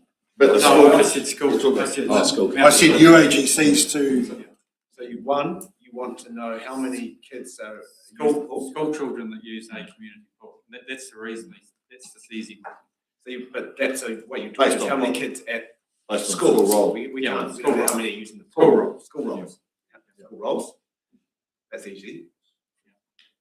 That'll only be for the community. Works out Got it. fine for 20 But the adults use the pools too, though, so I'm not sure what you're meaning by that. So, Yeah. so in that case, we would take, I guess, 85K and apportion it by that. Oh, no, we might have to. Right? Is that? I think one of the arguments, the whole argument here is we may have to put a wee bit more than 85K in. Okay, well, as a starting point, then you can go up or down, but so you can see what that looks like. Yep. Okay? Yep.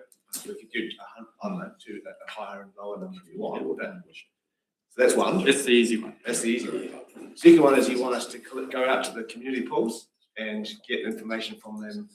And The line. certain criteria. Well, Jill Yeah. said there's a lot of it internally anyway, like that you can pull out. I just think we do that for one or two rather than Yeah, all of them. not Just some whole examples to compare against that. Like as Steve suggested, the work to get that might be way more than just actually saying, what if we give a grant of about this to each one? Or a couple of different Would scales. achieve of the grant. same But not so much giving them a grant. It's what are we obviously charge each pool rates, don't we? Yeah. So like they don't pay the rates. What are they? What are they? because Community facilities is it use wrong that services. it's a 50 community facilities rate UAGC? Is that incorrect? That doesn't happen for the grant. That's No, it doesn't. It doesn't happen for the grant. It still happens for pools. Right? But Is that's that right. incorrect? So the modelling I'd like to see, Mike, would be of pools funded 100% from UAGC, and what the UAGCs is 11,080 odd UAGCs. What's the figure going back to the community pool of interest? It's the online. That's It's right. it's a rates discussion. Yeah. But that would be a discussion between finance. Yeah. Can you contribute to this? Yeah, so through you, Chair, I just want to note that in the last workshop, your direction, as part of the rating review, you've already provided direction on pools. You asked council staff, directed council staff to model the following options. One, district-wide, fully funded from UAGC, and Councillor Catherine wanted a percentage of UAGC collected from each of your interests to be modelled. Two, fully funded community service, community of interest interest rate. or 3 a 50-50 split. So I just wanted to add that that's already in Yeah. the direction that you've provided as to the rating options from the previous workshop. The rating side of it, but what So when does that come back? we allocate? Sorry, So when does that come back? I think that's once you probably get a discussion to have with Sharon. Yeah. But you're still left with a, because community pools are a grant, someone's got to come up with a figure of what the grant's going to be. I mean, you whatever model you say is, it ends up through the rating review. You're not actually rating anything unless there's a cost, which the cost is the grant, right? So you will still need to determine through mechanism like we're talking about here, what will be the quantum of the grant.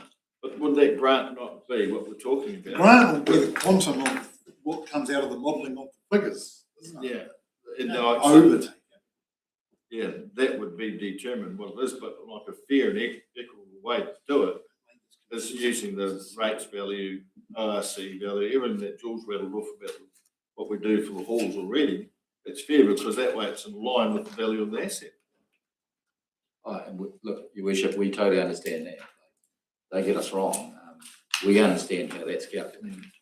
I am really struggling to understand, how we're getting, what is a quantum that Councillor Cathwood is suggesting to be applied to be able to model, right? I just can't understand, I might not be up with it, whatever, but we have to end up with a quantum to distribute some way. I don't understand the model that's being proposed to determine a quantum that under Councillor Cathwood's suggestion. I just can't figure it. Yeah, I'd like to come back to, we've got the first one there, so we've got the school kids. Second one is those, as Jules has said, maybe you can just dig into the few that are incorporated. The common lines of expenditure, we can make a decision on which we will fund, and then we'll get an idea of the numbers. And to confirm that the third option that you talked about was just a consistent grant by pool. Do you want us to look at that? Or No. No? I don't think that's fair, particularly on the size because of the different sizes. Yeah. Basically, that school population will be reasonably reflective of the population in the area. All those community pools are based around schools. Okay. So that'll give an idea of the Two. Yeah. Two methods. Yeah. Okay. No, just about that school one though. No, I'm not we sure got about the that. elderly population up our way that Yeah. use it. It has to be based on usage. Yeah, based on usage. It's got to be based on usage. Oh, Based on the amount of Might people have a that lot of pay school for it. children, but if nobody else swims on it, it hardly gets used. Look, Whereas if they you've got will a be- small school population, but maybe they have more visitors or the parents are more active and do stuff, so it gets way more use. So they will be linked. There will be a common link. actually, I don't think so, Simon. In a lot of communities, there's no link between how many people go to school and what people are involved in their community. Absolutely none whatsoever. Or the pool keys most areas will have pool keys and things in the community pools, and they will. So be that's how similar a to good the way for schools. Mike to measure it. It's a good way for Mike to do the measuring. While we're on that note too though, Mike, just to add to your list, why aren't we as a council advocating to the Ministry of Education, like they've got these swimming pools, it's part of their curriculum, it's on their land. Why aren't we advocating for our local pools in these cases as a council and writing the minister a letter? Say, come on guys, front up, it's part of your curriculum. I think They are paying. Michelle, We are paying.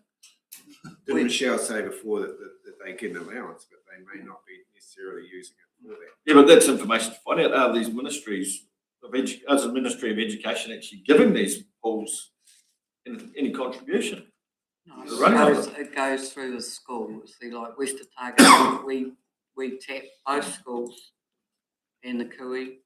But there's, well, Mike can get some clarification to see if all the schools are doing it, getting it, reaping the benefit. If not, we need to be advocating on their behalf that the bloody ministry do something. So Ministry of Education through you, Your Worship, says schools do not receive a specific dedicated fund just for swimming. Instead, swimming costs are covered by the school's general operations grant. School boards decide how to allocate this funding, balancing pool maintenance or hire or bus transport. So the schools decide Yeah. what they spend their money on, Mm. and they can decide not to spend much of their money on the pool, or they can That's decide right. to spend. So, but if they're not spending much of that money on the pools, why not? The ministry would be saying that's a school's decision, I would imagine. Well, I'll tell you why not, because often there's sort of a quasi-agreement in the Clutha Valley that the Lions Club are a big supporter of the pool, and so they come in and cover those operating costs. Yeah, that's fine, but we're not talking about the Clutha Valley song, we're talking about the communities. Yeah, the Clutha ministry, district, the that's school a one-off holds. case. Yeah, but Probably other that's- pools will whack it, probably got something similar Lawrence says. But Yeah, but let's, but the schools have been given money to contribute towards the curriculum. yeah, but let's the school have a bit more freedom with the expenditure and with the knowledge. that the No, but that's a will look community at- conversation, swimming pools. Yeah. But the community will make sure it's looked at. Obviously, it's a no-go one. Yeah. Not sure what that So the conversation same is. principle should apply to the Miltonville Clutha pool. So at the moment, we've got two avenues for, To confirm, school roles, it's pretty simple. And just, we're gonna dig out some standard line items. Not just school roles, and it's usage, community usage. So you want us to go out to all the pools and get their, Well, you're gonna get a couple for modelling, aren't you? You just Well, pick, we're not pick three two or roles. three. well, I imagine, sorry. Yeah. I'm just sorry, Mike, like pick three pools. I mean, Lawrence is one because it's a newer pool. New Okay? pool, got key fobs, you'll know how many people use it. Yeah. I know West Otago, was it Super Centre or gee, how many keys Oh, are yeah. sold? And I dare say Weka, you can find that quite simply too. Yeah, so, But if you're gonna make it, sorry, through you, if you're gonna make a decision or Yeah. a direction next time, you know, sure, you want to understand the impact of that across the board. So if we only provide you with 3 pools, then what you might, if we don't know what goes on elsewhere, What other It pools is. have you given grants? there's 9 in total. But like substantial grants. Well, they all get a grant one way. No, but a substantial grant, What's like in that Lawrence, table, if you go back three slides, you'll see. like you haven't given anything to Clydevale. Substantial, so look at the substantial, 7 grand there. 7 grand there, 4 grand. 12 grand. And where's the Lawrence one? 42 grand, so there you go, there goes 4 good examples. Yeah, but if you don't know what the usage is from all the pools, then you don't know what the impact of your decision will be on. Well, obviously, it's a low impact, that one there at $700, and there's another one there at $700, it's low impact. No, we can do that. Well, they've probably got 4 kids go to the school if you want to work on Councillor McAtammy's principles, so divide 700 by 4. So what we're gonna, just to confirm, we're gonna look at the school roles. And we'll provide you with that. We can provide you with, hopefully, we'll try and find usage through a number of keys for the last summer, say, and the line item approach. Keys doesn't tell you the number. No, because we buy a key and never even use It's a it. family. yeah, so. Yeah, I- keep for the whole I season, donation. like, And you've got people that don't buy a key I buy because they keys. can't afford the key. so keys are out, Keys are out then? Keys are out. Okay, so there's 2. back to school. Make the school roll. So you Quantum of modelling from UAGCs to the community pool. Excuse me, but Lawrence to Otago doesn't get anything from UAGC, do they, according to that? It all comes from the CS rate. because we're Yeah, paying off small low. amount. Sorry, the community services rate is 50/50, 50% UAGC, 50% community of interest. Might be 20 in each column, sorry. Should be. Makes it easy to follow from there. Yeah, well, the CS Yeah. rate You gotta is remember 50. that is- So I think it's 100% UAGC is the right-hand column and the left-hand column is 50/50. We're still no further ahead. Go to the original of how the walls were set out. So we've got 2, but there's no further or closer to understand what the third option is. Do we need 3 options? Well, Councillor Catherwood. Yeah, so it's a Doing the rate review. model the option of quantum of pool rate with the quantum of the UAGC communities of interest. So does that vary from the That- rates review that Yay's already talked about? No, No. So that's been done. It's been done, Yeah, yeah. that's okay. that's it. So Right, that's, so that's a that's separate. Yeah. Okay. It's just got to come back. There's three models here, isn't there? Yeah, you directed to, or you directed to do fully funded through UAGC. rather Yep. than KBS. So that's one option there. Proportional Brings a funding quantum community of interest. Yeah. Per person, per ratepayer. Yeah. Fully funded through community services rate as well, and then continue with the current 50-50 split, but apply it to all pools. Yeah. And this, and to be completely clear, that is to be modeled on the basis of the existing budget, right? So that doesn't touch the quantum of budget issue that you're kind of talking about right now. So your current $1.5, $1.6 million a year spent on pools, what that would look like if it were applied to those mechanisms. Yeah, we can talk about Might that be because there's one, weekend there's recovery. 500,000 of internal services. Yes, but you should have no rating. Still feeling it's better to deal with this now than do it in 3 or 4 months down the track. Yeah. Yeah. Well, she's got two options. Well, he's got that plus there's those three model options, isn't there? Yeah, plus that's. They are the same. So what I'll do. They are going to give us very, It's how you collect, and how you distribute it, which is what this question is. And we've got two options, and How how much? much to use. Yep. How much? How much? I will use those two methods and we'll apply the existing funding on that table, and I can give you two other options if you like, higher and lower ones. Do you want me to do that? Or just so you can see what the dollars look like for each pool. Do you want me to do that? So what are those two numbers? If so, then what are those two numbers? Is it 50 and 150? I don't know. Guys, girls? Yep. All good with that? Yeah, keep it simple. Yeah. Yeah. Cool. I think once you delve into it, you'll see the picture you need to portray one.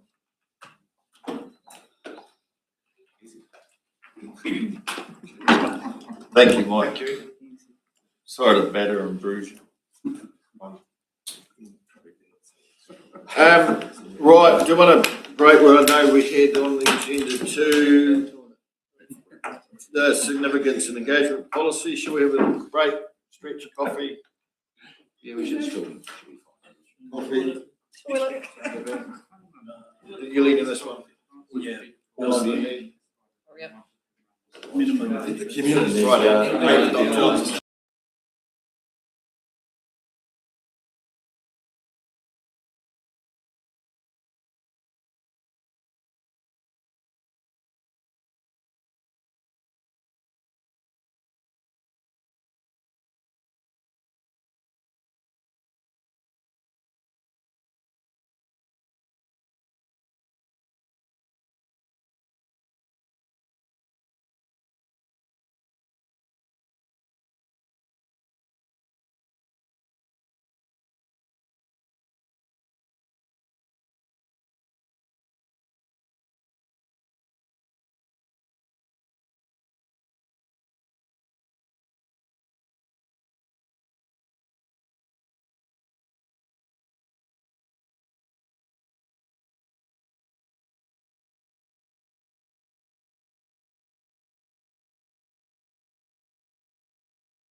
Welcome back, everyone. We're going to move into the long-term plan communications and engagement recap. We'll slip in the significance and engagement policy at the other end if we've got time. Right. Who's presenting?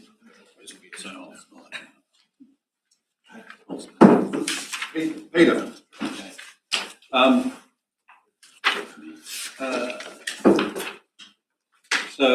Natasha and I'll talk to this. This is a short item, really just to confirm where we got to at the last workshop 2 weeks ago. So we're all on the same page going forward. I might just ask Natasha to just frame the conversation initially, a few slides, and then we'll actually just go and look at the agenda paper and confirm that we've got it right. Thank you, Peter. So your worship and councillors, through you all, this is just a very high level, just a step and more to recap from the past workshop. We said we would come back with a communication plan. So this is, my apologies. So this is really just very in simple form, high level, to let you know the 3 key points that we really want to take through for the communication plan. And, you know, we need to inform people. So that's the building the community-wide awareness of the long-term plan. It needs to be coordinated, so all our messaging is aligned and engaged. Like, we want to be able to bring people along and take part in the LTP. If we go to the next slide, and then just breaking that down a little bit further into the key objectives. It's really awareness, a coordinated approach over all the channels that we use, lifting the engagement, as I mentioned before, identifying any risks around communication and tailoring solutions to ensure that we can manage them. And then obviously media FAQ as well. In terms of our channels and how we'll reach the community, we've just broadly grouped them into 3 here. So internal, so that includes yourselves as councillors and our staff, the media and broad public, and then our community and residents. Primarily through the LTP, the main tool that we have is Clutha Connect for capturing submissions and engagement, and that's the main tool we'll be using here. And I'm happy to hand back to Peter. So I might just refer to the page 30, 31 of the agenda, if you have it available. The general principles in this just summarises what we're going to do. We're considering publishing this on the website with the long-term plan information that's been spoken of.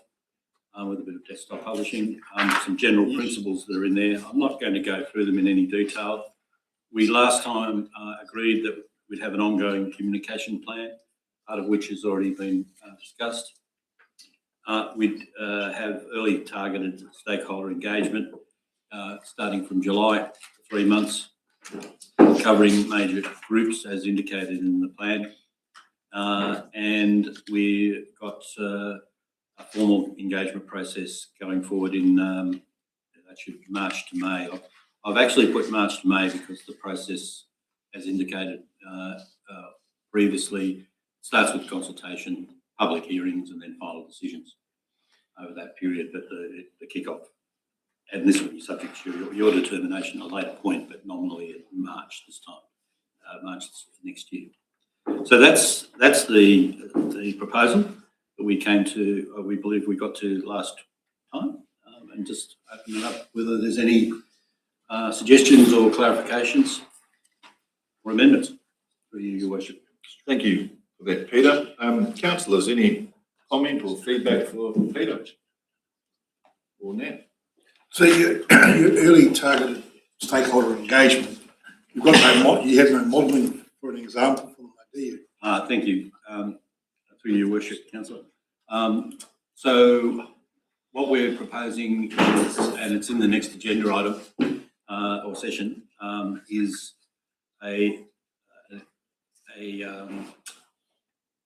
the process would be going to the stakeholders with a submission, a discussion document, the text of which is in the next agenda item.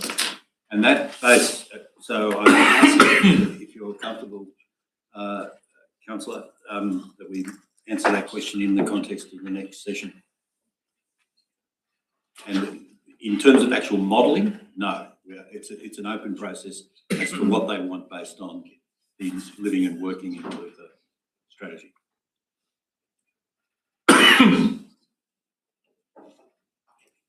Comments, questions for Peter?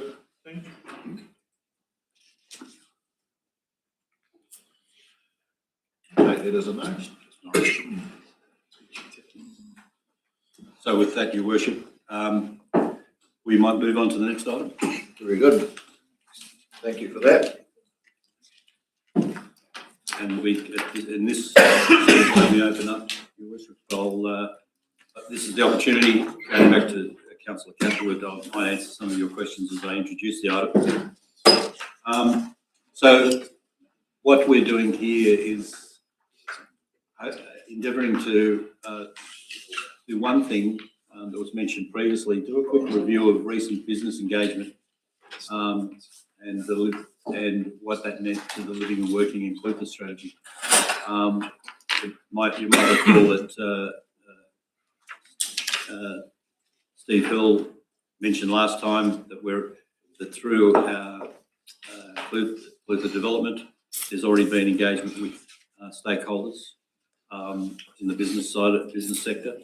The Mayor and the Chief Executive have been involved in that, and we'll talk about that and what that might mean.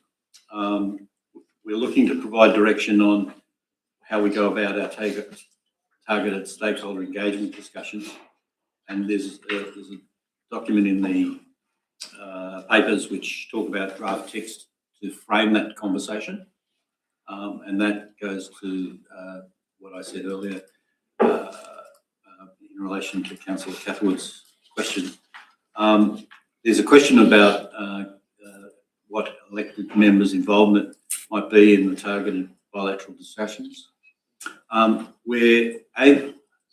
This, as previously mentioned, is predicated on using the existing living and working in Clutha district strategy as the basis of the engagement with stakeholders.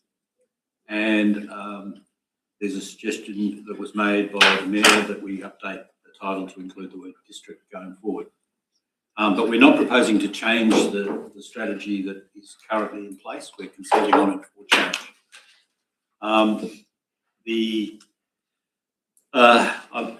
I might go to the Clutha development consultation with business stakeholders and just talk to that, and then we can discuss it.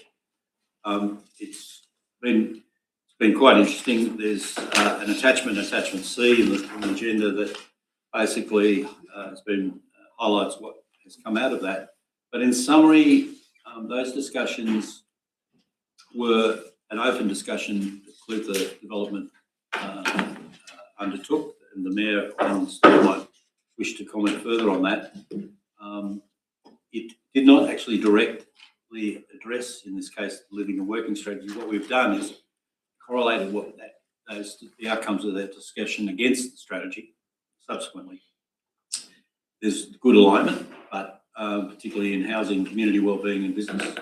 But it did identify some areas that the business community thought lacked strategic weight, particularly with respect to workforce attraction, retention, settlement and workforce pathways. So there's an opportunity there as we go through this process of looking at our living and working and having consultations with all stakeholders to bring all this back together in 3 months' time in September. Just to look at that alignment, there was workforce attraction. It's partly addressed under the filling our jobs section of the living and working. The priority for the business community was high. Retention, partly addressed, again high. Housing as an economic enabler, strongly addressed under more quality housing. Priority for the sector, medium. Education, training, workforce pathways, limited references, and a high priority for the sector. And business leadership and collaboration, some agency collaboration is noted in the current strategy, and it's rated as medium to high. So the possible implications for that could be, as we go forward, an increased focus on workforce attraction and retention and development, maybe reframing the filling our jobs priority to better reflect the above, and adding a distinct workforce pathway section somewhere in the strategy, addressing youth pathways, training collaboration between schools, employers, and training providers, and explicitly recognising housing as economic infrastructure supporting workforce attraction, business continuity and growth. For consideration, this is just possible options that you may wish to consider going forward as we when we finally come back and review the living and working. Also, there was strength and linkage between community wellbeing investments. Now, there are, that needs to be read in the context of the government having a less emphasis on wellbeing in its recent changes. Support stronger business leadership, potentially, etc., and expand the monitoring framework beyond GDP, so we get some metrics on workforce attraction, housing, and retention indicators. So, through you, Your Worship, I'd that to Councillor discussion on initial views. Sorry, Peter, for that. I have to apologise because I had assumed certain things with this one, and clearly what I'd thought hasn't necessarily come through here. What I mean by that, sorry, is that we have had a living and working includes a strategy workshop, and we did review and change the priorities, which are not the ones we've got in this report are the ones that are just in the standard. They haven't been the reviewed ones, right? I get this is the one. The one we're seeing are the ones that are just here, right? That's right. And thank you for raising that, Steve. Yeah. So to the point that I was looking at in the slides, for example, Peter, was that the impacts of the changes that we're proposing based on this, there are impacts to what was previously correct. Linked. Yeah. That's what we haven't quite reflected that. No, and maybe I was a bit obtuse in my comments. That's what I was trying to refer to, and apologies, in that you've come up with a view. This is one set of stakeholder views, and we'll need to be bringing all that back together as we review the strategy at a later point in time. It's not intended, it's not recommended to change the strategy on one set of stakeholder views at this time. It's there to inform where we got to in terms of those discussions, but you may have a different view, of course. And secondly, in the discussion document, which we'll come to, it's kept fairly open as to what your discussions have been. There's some reference to your priorities in a narrative form, but we haven't put the table in at this stage. But we could if you choose. So thanks, Steve. Right, questions for Peter. I've got a question. So on page 33, this weighting here was from our 1 April workshop. Correct. As councillors, when we went around the room with the sticky notes. Yep. And we weighted everything. You mentioned stakeholders. If we go to the attachment regarding inclusive development, we've engaged with those stakeholders. Correct. One of the key points out of those stakeholders with the businesses that we engaged with, housing as an economic enabler is highlighted here. Yep. as a barrier. Businesses also discussed opportunities for employers, supportive accommodation models and collaborative approaches to addressing housing challenges. So under a current working and living strategy with the Kai build model, that's a good fit for the Kai build model, but it's not a good fit if one of these employers or this group, these business stakeholders, want to be the people that replace, like start up a model as similar to the Kai build. So is that right? Like, how can we get at the moment, it's just not quite aligning with our strategy. Do we not need to broaden our strategy a bit more to encompass other stakeholders? That would be an outcome, potentially.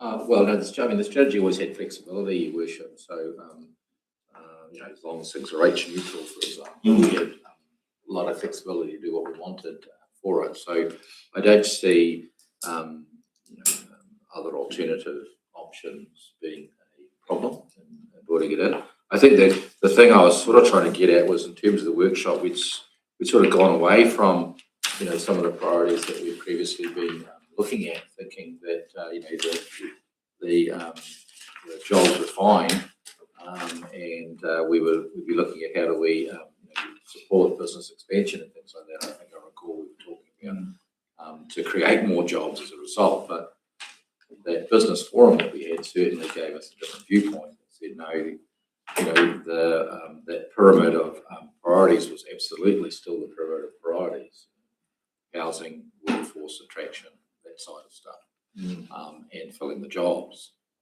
And that is still very much a major problem for us. And so I suppose the point was, like Peter says, maybe it's only one grouping, pretty powerful grouping really in terms of that, but in terms of their knowledge, and we've got time to still look at further information before we finalise the living and working. But it definitely, like if we were looking now at where we would be looking to put support into, certainly focused on highly prioritising support to that pyramid or that triangle. So like on page 33 in the topics, and we've got filling our jobs, on number 5, filling our jobs medium to high. That's only our findings from the workshop, right? That's correct. So after, which Peter's probably not aware of, and possibly not even Steve's aware of, since the meeting with businesses down at the Clutha Economic Development, we've narrowed that group down. I've been in conversations with the Mayor of Northland, who actually got 1,028 job seekers on his books. We're in discussions. I went back to Clutha Economic Development. We've pulled the group in smaller. We sent out a job profile list of what these people needed in the way of like skill sets, job profile, did some job profiling. That's come back. So then I've got evidence, I send it up to Northland and say, these are the people we need. There was 160 jobs on that list. So although we have got it ranked 5th out of our work shopping, it's pretty high for this community, this people. 160 positions. Pretty staggering, eh? But so for me, we've got the data, we've got the information, we've had our concept on it, we've had the local businesses concept on it. Now we've actually got something to work with. And I see there's another mill closed up in Northland, which I was aware of, that was going to be closing too. So they're probably going to be closer to 1,100 plus on their job seeker. So for me, to help grow, put mums on seats in the Clutha district, this is pretty powerful. What we decide with our working, and I'll be happy when we change it to Clutha district strategy. So it's pretty powerful. So another step on from that, once they match the job profiles through their system up there, then we're looking at escalating it and going to the regional MSD regional commissioner in Northland and the Otago MSD regional commissioner, and having a conversation on how we can actually support our local businesses, support them up there, get the right skill sets into jobs down here. So it's a bit of a moving machine at the moment. Simon, do you have something to add? Job, 160. We've got 160 unfilled jobs at the moment. Yep. We've got more than that. We've got more than that. More than that, But this is just from the smaller group, from these stakeholders that I engaged with. Yeah. And that was projected over the next 6 months, what they're looking for. Some of it was quite skilled labour, but Yeah. But that'll be why it reduced from 1,100 down to 160. But those are direct matches, aren't they? So yeah, if we want to help support our local businesses and our community. And another good one you had on your pathway there, Pete, was working with the schools, because schools promote everybody to go to university. Whereas there's actually trades around here that you can actually get into and work your way through. And one of those clients had 173 companies all around the world you can get into once you get in the foot in the door. So that's probably a big push too. So yeah, it's a pretty important document. So the outcomes from Peter, council provide direction on the stakeholder engagement and living, working in Luther District. Got a few more slides to go to the next. Oh, yeah. So that's to the point which you just partly discussed. So on this part, so we talked about the business side. This was actually what we do with how we go about engaging over the next few months. We'd like your views on the text at pages 44 to 46. Oh, sorry, Peter. You're just moving on to the next things. But one of the things we did want is direction around living and working staff. The team has actually summarised it pretty well on pages 34 and 35 of the agenda, the possible implications for the strategy. I mean, if you were in agreement with that, that would provide us some direction to, make some amendments to the strategy, pending other feedback we receive, but it would give us direction on what we would be looking to change. So that table, possible implications of living and working in the district strategy include, that is a good summary of the outcome of the engagement that we've had. And if you agree with that, then it will give us a pathway.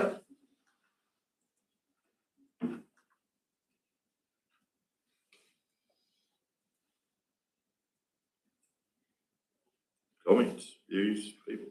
We're just turning it back to the way it was. Yeah, because we did some homework rather than gut feel. Yeah. And I mean hey, that's why you do the workshops. To see what is out there, and so how we've always had it has been important. So I'm quite happy with going back to that. That's fine.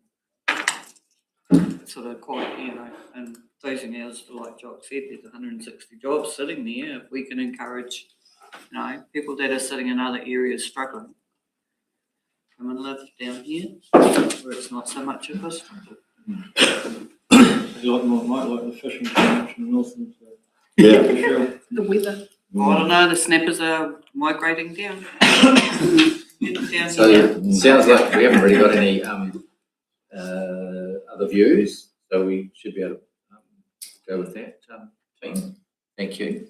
Sorry, and then we can just move to what you're doing next. So on the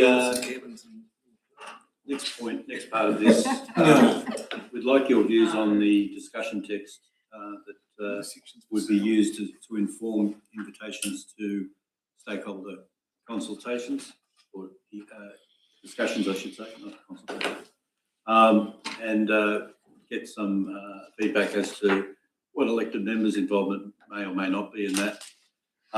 It's proposed that the mayor write to the stakeholders inviting participation, and that can either incorporate or attach the text. And there is the suggestion that we could possibly, for clarity, at this point in time, update the title as of the strategy to include district, just for the purposes of stakeholder engagement. I'll Where the mayor resides. didn't slide on us. Right. Sorry. Apologies. What's happening there? Do I just take this? No, it's okay. That's it. Wait. Send the world as we know it.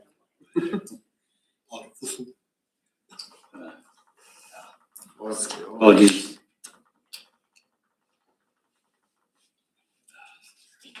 So, through you, Your Worship, I might open the discussion on those matters that we're looking for direction on. Right, future priorities for the Clutha district. That's page 45 of the agenda.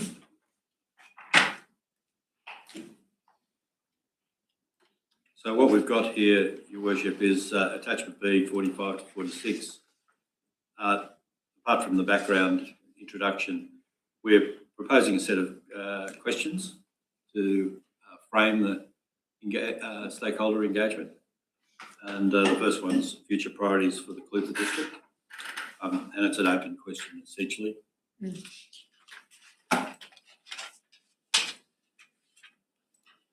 It's fine. Yeah, they look good. Do you want to step through the rest, Your Worship? Yep. All right, so assessment of living and working strategy, current priority areas. Again, this is an open question.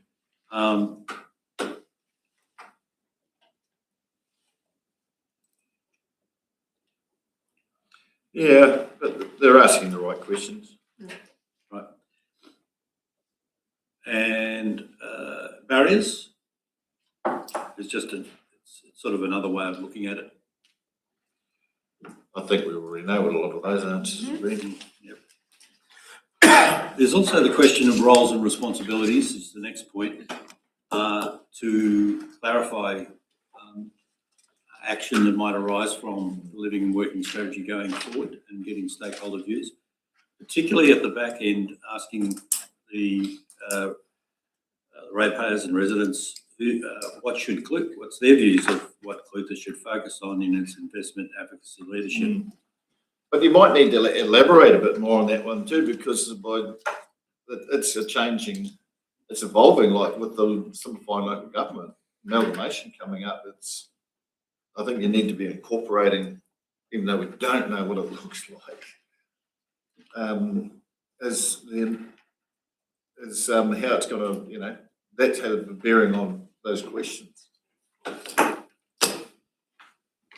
Steve, did you want to? Well, we're a bit stuck because we don't have anything solid to do, and that's always been the case, right? And you've still got to engage on something.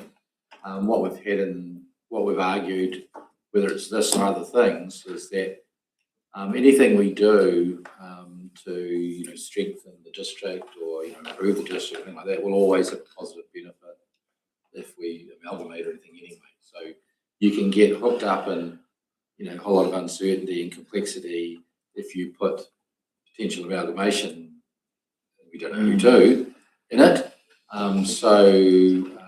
Like it may be that we preface and put a paragraph that just addresses that, Your Worship, so that people don't sort of go, why would I bother? Or put a whole lot of stuff that's about amalgamations that actually we don't want to know because there's other things. Yeah, we're focusing on there now, not it's 2030, isn't it? So perhaps that's the answer to that issue.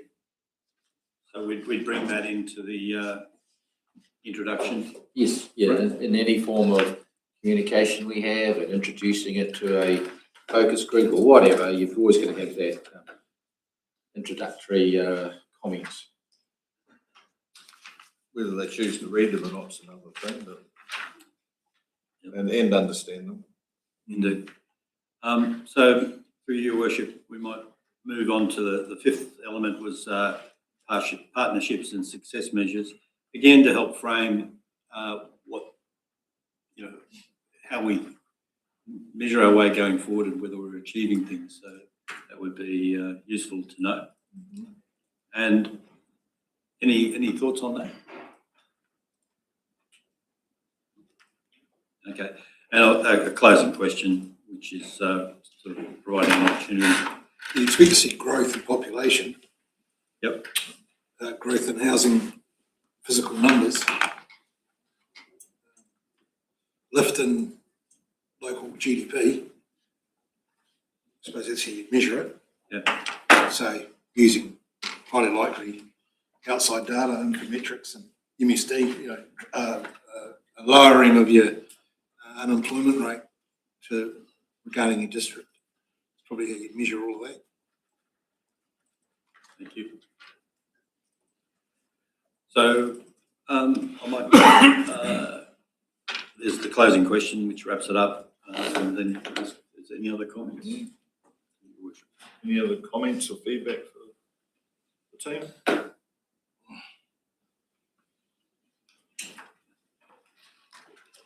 We can go back to significance and engagement then. Yeah. So if Your we Worship. put back to page 17 on your agendas, please. There's just a couple more questions. Oh, Elected members' involvement in these discussions. Delegate the mayor.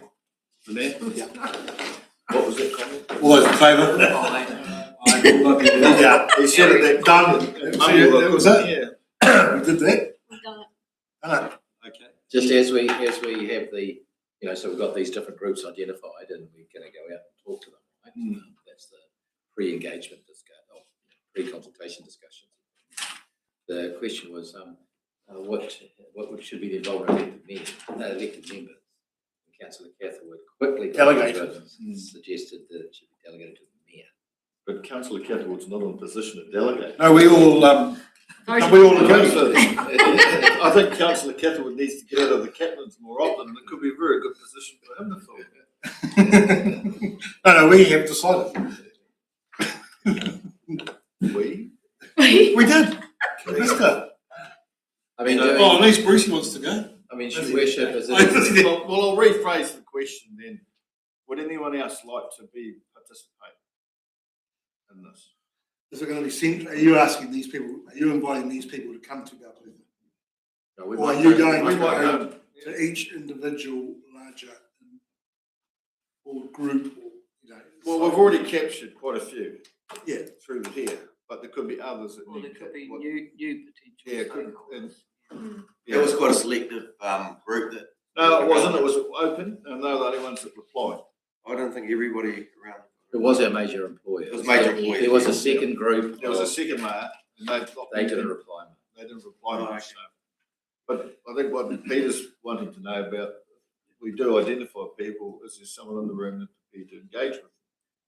And I might also break that into two streams. One is there's stakeholders that are an interest group, but we've also mentioned place-based conversations, community boards, and lead groups within communities such as Lawrence, where obviously there might be an interest for the ward member. Why don't we just make it voluntary? Yep. The councillors would like to know what's going on, but they can then pick and choose what's of interest to them in that sense. But at least they're also fully aware of all the engagement that's going to be happening. And that would be important that elected members know about that. So if we put it all out there, and just make an option always to that elected members are welcome to these things, and they can pick and choose what suits them. Yeah. Working teamwork, Councillor Catherwood. There's no I in team. A whacker. There's no I in a whacker either. Thank you, Peter. I think we've got that resolved. Yep. And the third point I think we've covered, we'll be using this as living and working in Clutha. I'm sure we put district back into it. Better do that. Yep. Yeah. Okay. And we covered. So the worship Lawrence to a big award. All good. Lovely. I'm done. Thanks. Go back. Right out now, we'll go back to page 17. Before Councillor Catherwood comes up with any more suggestions. Oh, here we go. Right, Peter. Yay. Thank you very much. Thank you, Peter. So I'll just open up initially and then I might ask Gay to talk to a few matters. The council has a requirement to have a significant engagement policy, and that Gay will talk to in a minute. The purpose of this session is really to suggest how we will review that and use it in the future, and provide advice on that future direction. I want to indicate we're not proposing to review it for the purposes of changing it before we do our formal consultations. We've already agreed in our long-term plan that this policy is the policy we use. We could change that, but for the purposes of consultations going forward. But it's what we have as a policy after that would be in question, and we would consult on that. I might ask Gay to talk about the next slide. So a significant engagement policy is required under the Local Government Act 2002, and the purpose of the policy is relatively clear. It is to enable you as a council to identify what matters are of significance, and also how you then choose to engage on those matters of significance. As you can imagine, council and council staff face a range of operational and governance decisions on a daily basis. It's impractical to be consulting on every one of them, but you need the right information to be able to determine what is of significance. A significance and engagement policy is tailored to the district, so it's what is significant to the district and to the council. There are certain things that apply across the board, but there are certain other things, for example, how we define our strategic assets, how we define kind of what we consider to be a quantum of affected ratepayers and residents that are tailored to a district like ours, as opposed to a district, for example, like Auckland or Wellington. So what the significance and engagement policy achieves really is to allow you to identify when. So in the sense of what matters and what decisions of yours are significant, that therefore require public engagement. Now, I will preface here by saying that there are a number of decisions that require specific forms of consultational engagement prescribed under legislation. This is talking about matters outside of those. Assessing the significance then allows you to look at the significance and engagement policy and actually guide the level of public engagement that we go out and do.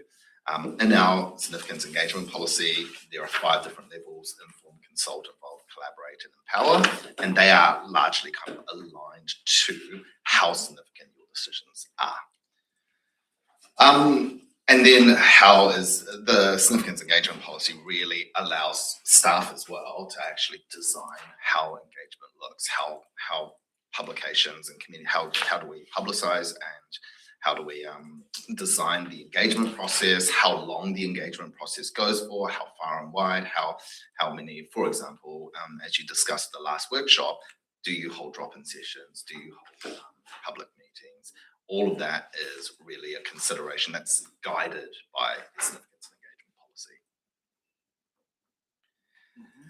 And for the purposes, the importance of this for the LTP is that an LTP really is your opportunity to set the major significant decisions for the next 10 years, your vision, your strategy, and your key activities. This particular LTP has the additional caveats of having a large number of very significant decisions related to government legislative reform. So this is where the significant engagement policy guides us as to how, when, and where, and what we do in terms of engagement. As an LTP kind of involves a large number of matters of significance, one of the questions that I believe we'll come to in the next slide and one of the following slides is how do we frame the questions? How do we what specific questions do we potentially have as we go forward? It should just be noted that an LTP in itself, a long-term plan, requires a special consultative procedure, so it has to be consulted for a minimum of a month. This is a formal consultation process, but as was discussed in the previous workshop session, what we're doing right now is already pre-engagement, and it is because of the significance of the decisions that are to be made over the next 10 years. So, Peter, I think. Thank you. I'd like to, this slide basically suggests we do 2 things now, Your Worship. The first is I might just open up for questions on the paper. the report. But then I might suggest we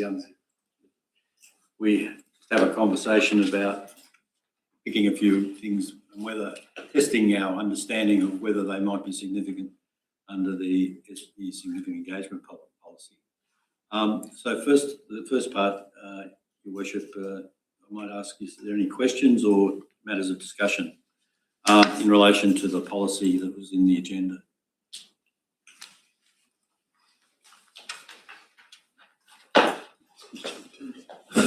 Peter, just I think a caveat on the exercise when you get to that is I think we confuse it when we talk about it as part of the LTP, because the LTP by itself is a specific consultation. It's like the biggest area of combination and consult, collaborate, inform and all that there is, and it's just going to happen, right? So that's in place already.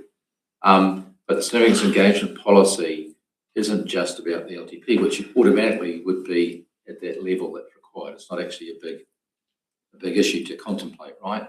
But where the significant engagement policy actually comes in is issues and decisions through the year that we have to look at and make calls about whether you can make decisions or whether we need to do a special consultative procedure or something like that, right? So I think just a slight amendment to the question would be of assistance to you in this thing here would be to simply forget about the LTP consultation and just say, if we were dealing with the sale of council asset, would it require specific consultation?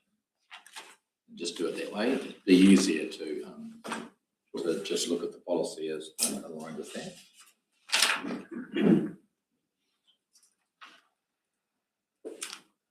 Any comment for Peter, councillors? So what you're asking then is just, should we be consulting on, so if we decide? This is sort of homework, if you will, Your Worship. We're actually now putting the rubber on the road. These are just Dorothy Dix's in terms of suggestions. They're not suggested consultation questions going forward. They're just for the purposes of testing what we know. I might just move to that then and say, well, I can question what do people think, councillors think about the sale of a council asset, and depending on what's come forward, I can help. So, open question. Any views? It depends on the asset.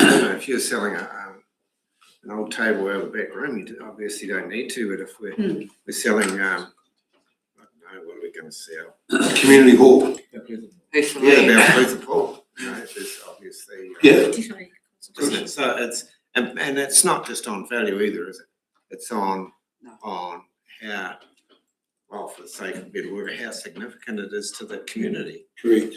It's and it will vary from town to town. It's a per case sort of scenario, that one, I'd say. This is the policy we use, like of shared driveways and all those sort of, things that have come across the table before, haven't we? Road stopping in there. Yeah. Is that sort of thing? Well, they have different decision-making processes. Yes. Okay. So, there is, isn't there a category of asset, like there's a separate one? The significant, strategic asset. So if you look at the policy, Yeah. it distinguishes between strategic assets, which, you do need to go down that sort of a pathway versus other assets. Right? So that is an option. And then you can just change the description of strategic asset to, as you need to either broaden it or bring it less attached to it. But you're right, it's not just for a desk or something like that. Yeah. But it does align itself to strategic nature. There is a list of strategic assets on the Local Government Act as well, which have to be considered strategic assets. Yeah. And one of the things that will come to you once this is to be reviewed is whether the definition of strategic assets under our significant engagement policy is still relevant. And that's in a later slide as well. It's still reflective of what we consider to be strategic. Yeah. So So the next one, and I've deleted one, so sorry about the numbering. Rates increase of 10%, or some other number that you might have in mind next year, would potentially need to be tested under the policy. Going back to the agenda paper, page 20, there are a number of criteria there that we go through. What we did at the last LTP for all the key issues or questions that you had. We actually went through a workshop process where we tested each one and against each of those criteria under 2.1. So that I opened the question, would a rate increase of 10% be potentially significant? Yes. But again, Peter, LTP annual plan is always consulted at the highest level anyway. Yep. Yeah. And there'll always be a rate increase, so that goes to the side. I think you're looking at it more around our issue where we basically look at it the other way and say, has a decision got a rating impact? And if it's got a rating impact, then we to an extent sort of sometimes we make decisions, but say the annual plan will need to address it. Like we say, hey, yes, we'll approve this, but we will address that through the annual plan process, which then has to go through a consultation side of things. Or we say to somebody, we can't address this question, it has to go to the annual plan. So it gets picked up in that sense. Very seldom do we do a special consultative procedure for something in that sense, but we have done it. We did it for Milton at one point, I remember. No, I was going to say, I guess one caveat, one addition to Steve's point, on the annual plan, one of the reasons it gets tested through the significant engagement policy is where there are minimal variations in an annual plan to LTP, you're actually not required to hold a consultation. But most councils in New Zealand would have an eye towards their significant engagement policies and say, even despite the fact that our current annual plan do not have what we consider to be material variations from the LTP, we would still look to consult because of the significance of the matters concerned. And that's the approach that us as Clutha Council have taken over, over the last few years, even though there were years that materially the numbers probably would not. And we were asked by our lawyers as well that materially the numbers did not, was not different to the LTP, but we still conducted consultation engagement when looking at the significant engagement policy. So that's where I think it's relevant for an LTP process. And I suppose when you look at the LTP versus where we were with the annual plan, there was an argument to say we didn't have to consult at all, but there's no way we would have not consulted on this annual plan, like with all the stuff that we've done. But when you actually compare it to the LTP, there's actually not a lot of difference in terms of that that movement. So that's interesting. But we would always consult. So the final one, would this normally trigger a significant engagement policy? I think the general view is no, which is the case in most cases, but it would be looked on its merits if there had some particular aspects to it that might be triggering some of those dot points. So going forward, the policy was previously reviewed, as I said earlier, and that's for the period to 30th of June. And it's not proposed to change it earlier than that, meaning it will be used to assess the key consultation questions that you may wish to put to the community or issues.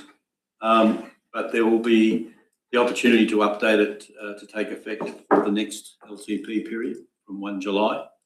And that would mean that what we did, we would probably repeat what we did last time, which would be any updated policy would be reviewed by you and would be part of the consultation process in March, April, going forward. So that's, we don't need to make those decisions now, that we can do that as we go forward. So,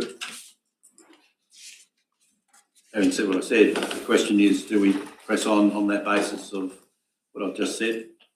And council is comfortable with that. And if, I might also add, if councillors want any further explanation about the policy team would be happy to help. Through you, Your Worship. Right. Feedback or comments or Peter? Peter, you're saying we don't have to do it this time? Not at all. We don't have to do anything now. The policy is fit for purpose. Going forward, it would be a consultation process in itself to change the policy, potentially, because we're changing the rules of engagement. Not essential, but so I'm suggesting that, as was agreed in the LTP, we just use this policy going forward, and then we'll update it if required for the next LTP. Yeah, because the policy we've got now is sufficient to, it's going to be a large consultation process, this LTP. Be the biggest one we've ever had. It'd be the biggest one that council's had, I was going to say. The tools are already there, aren't they? Yep. Got them, so yeah, carry on.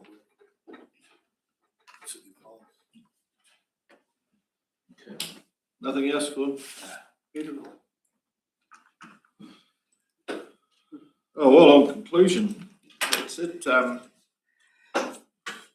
Unless anyone else has got anything to add, we'll wind the workshop up and look forward to this afternoon.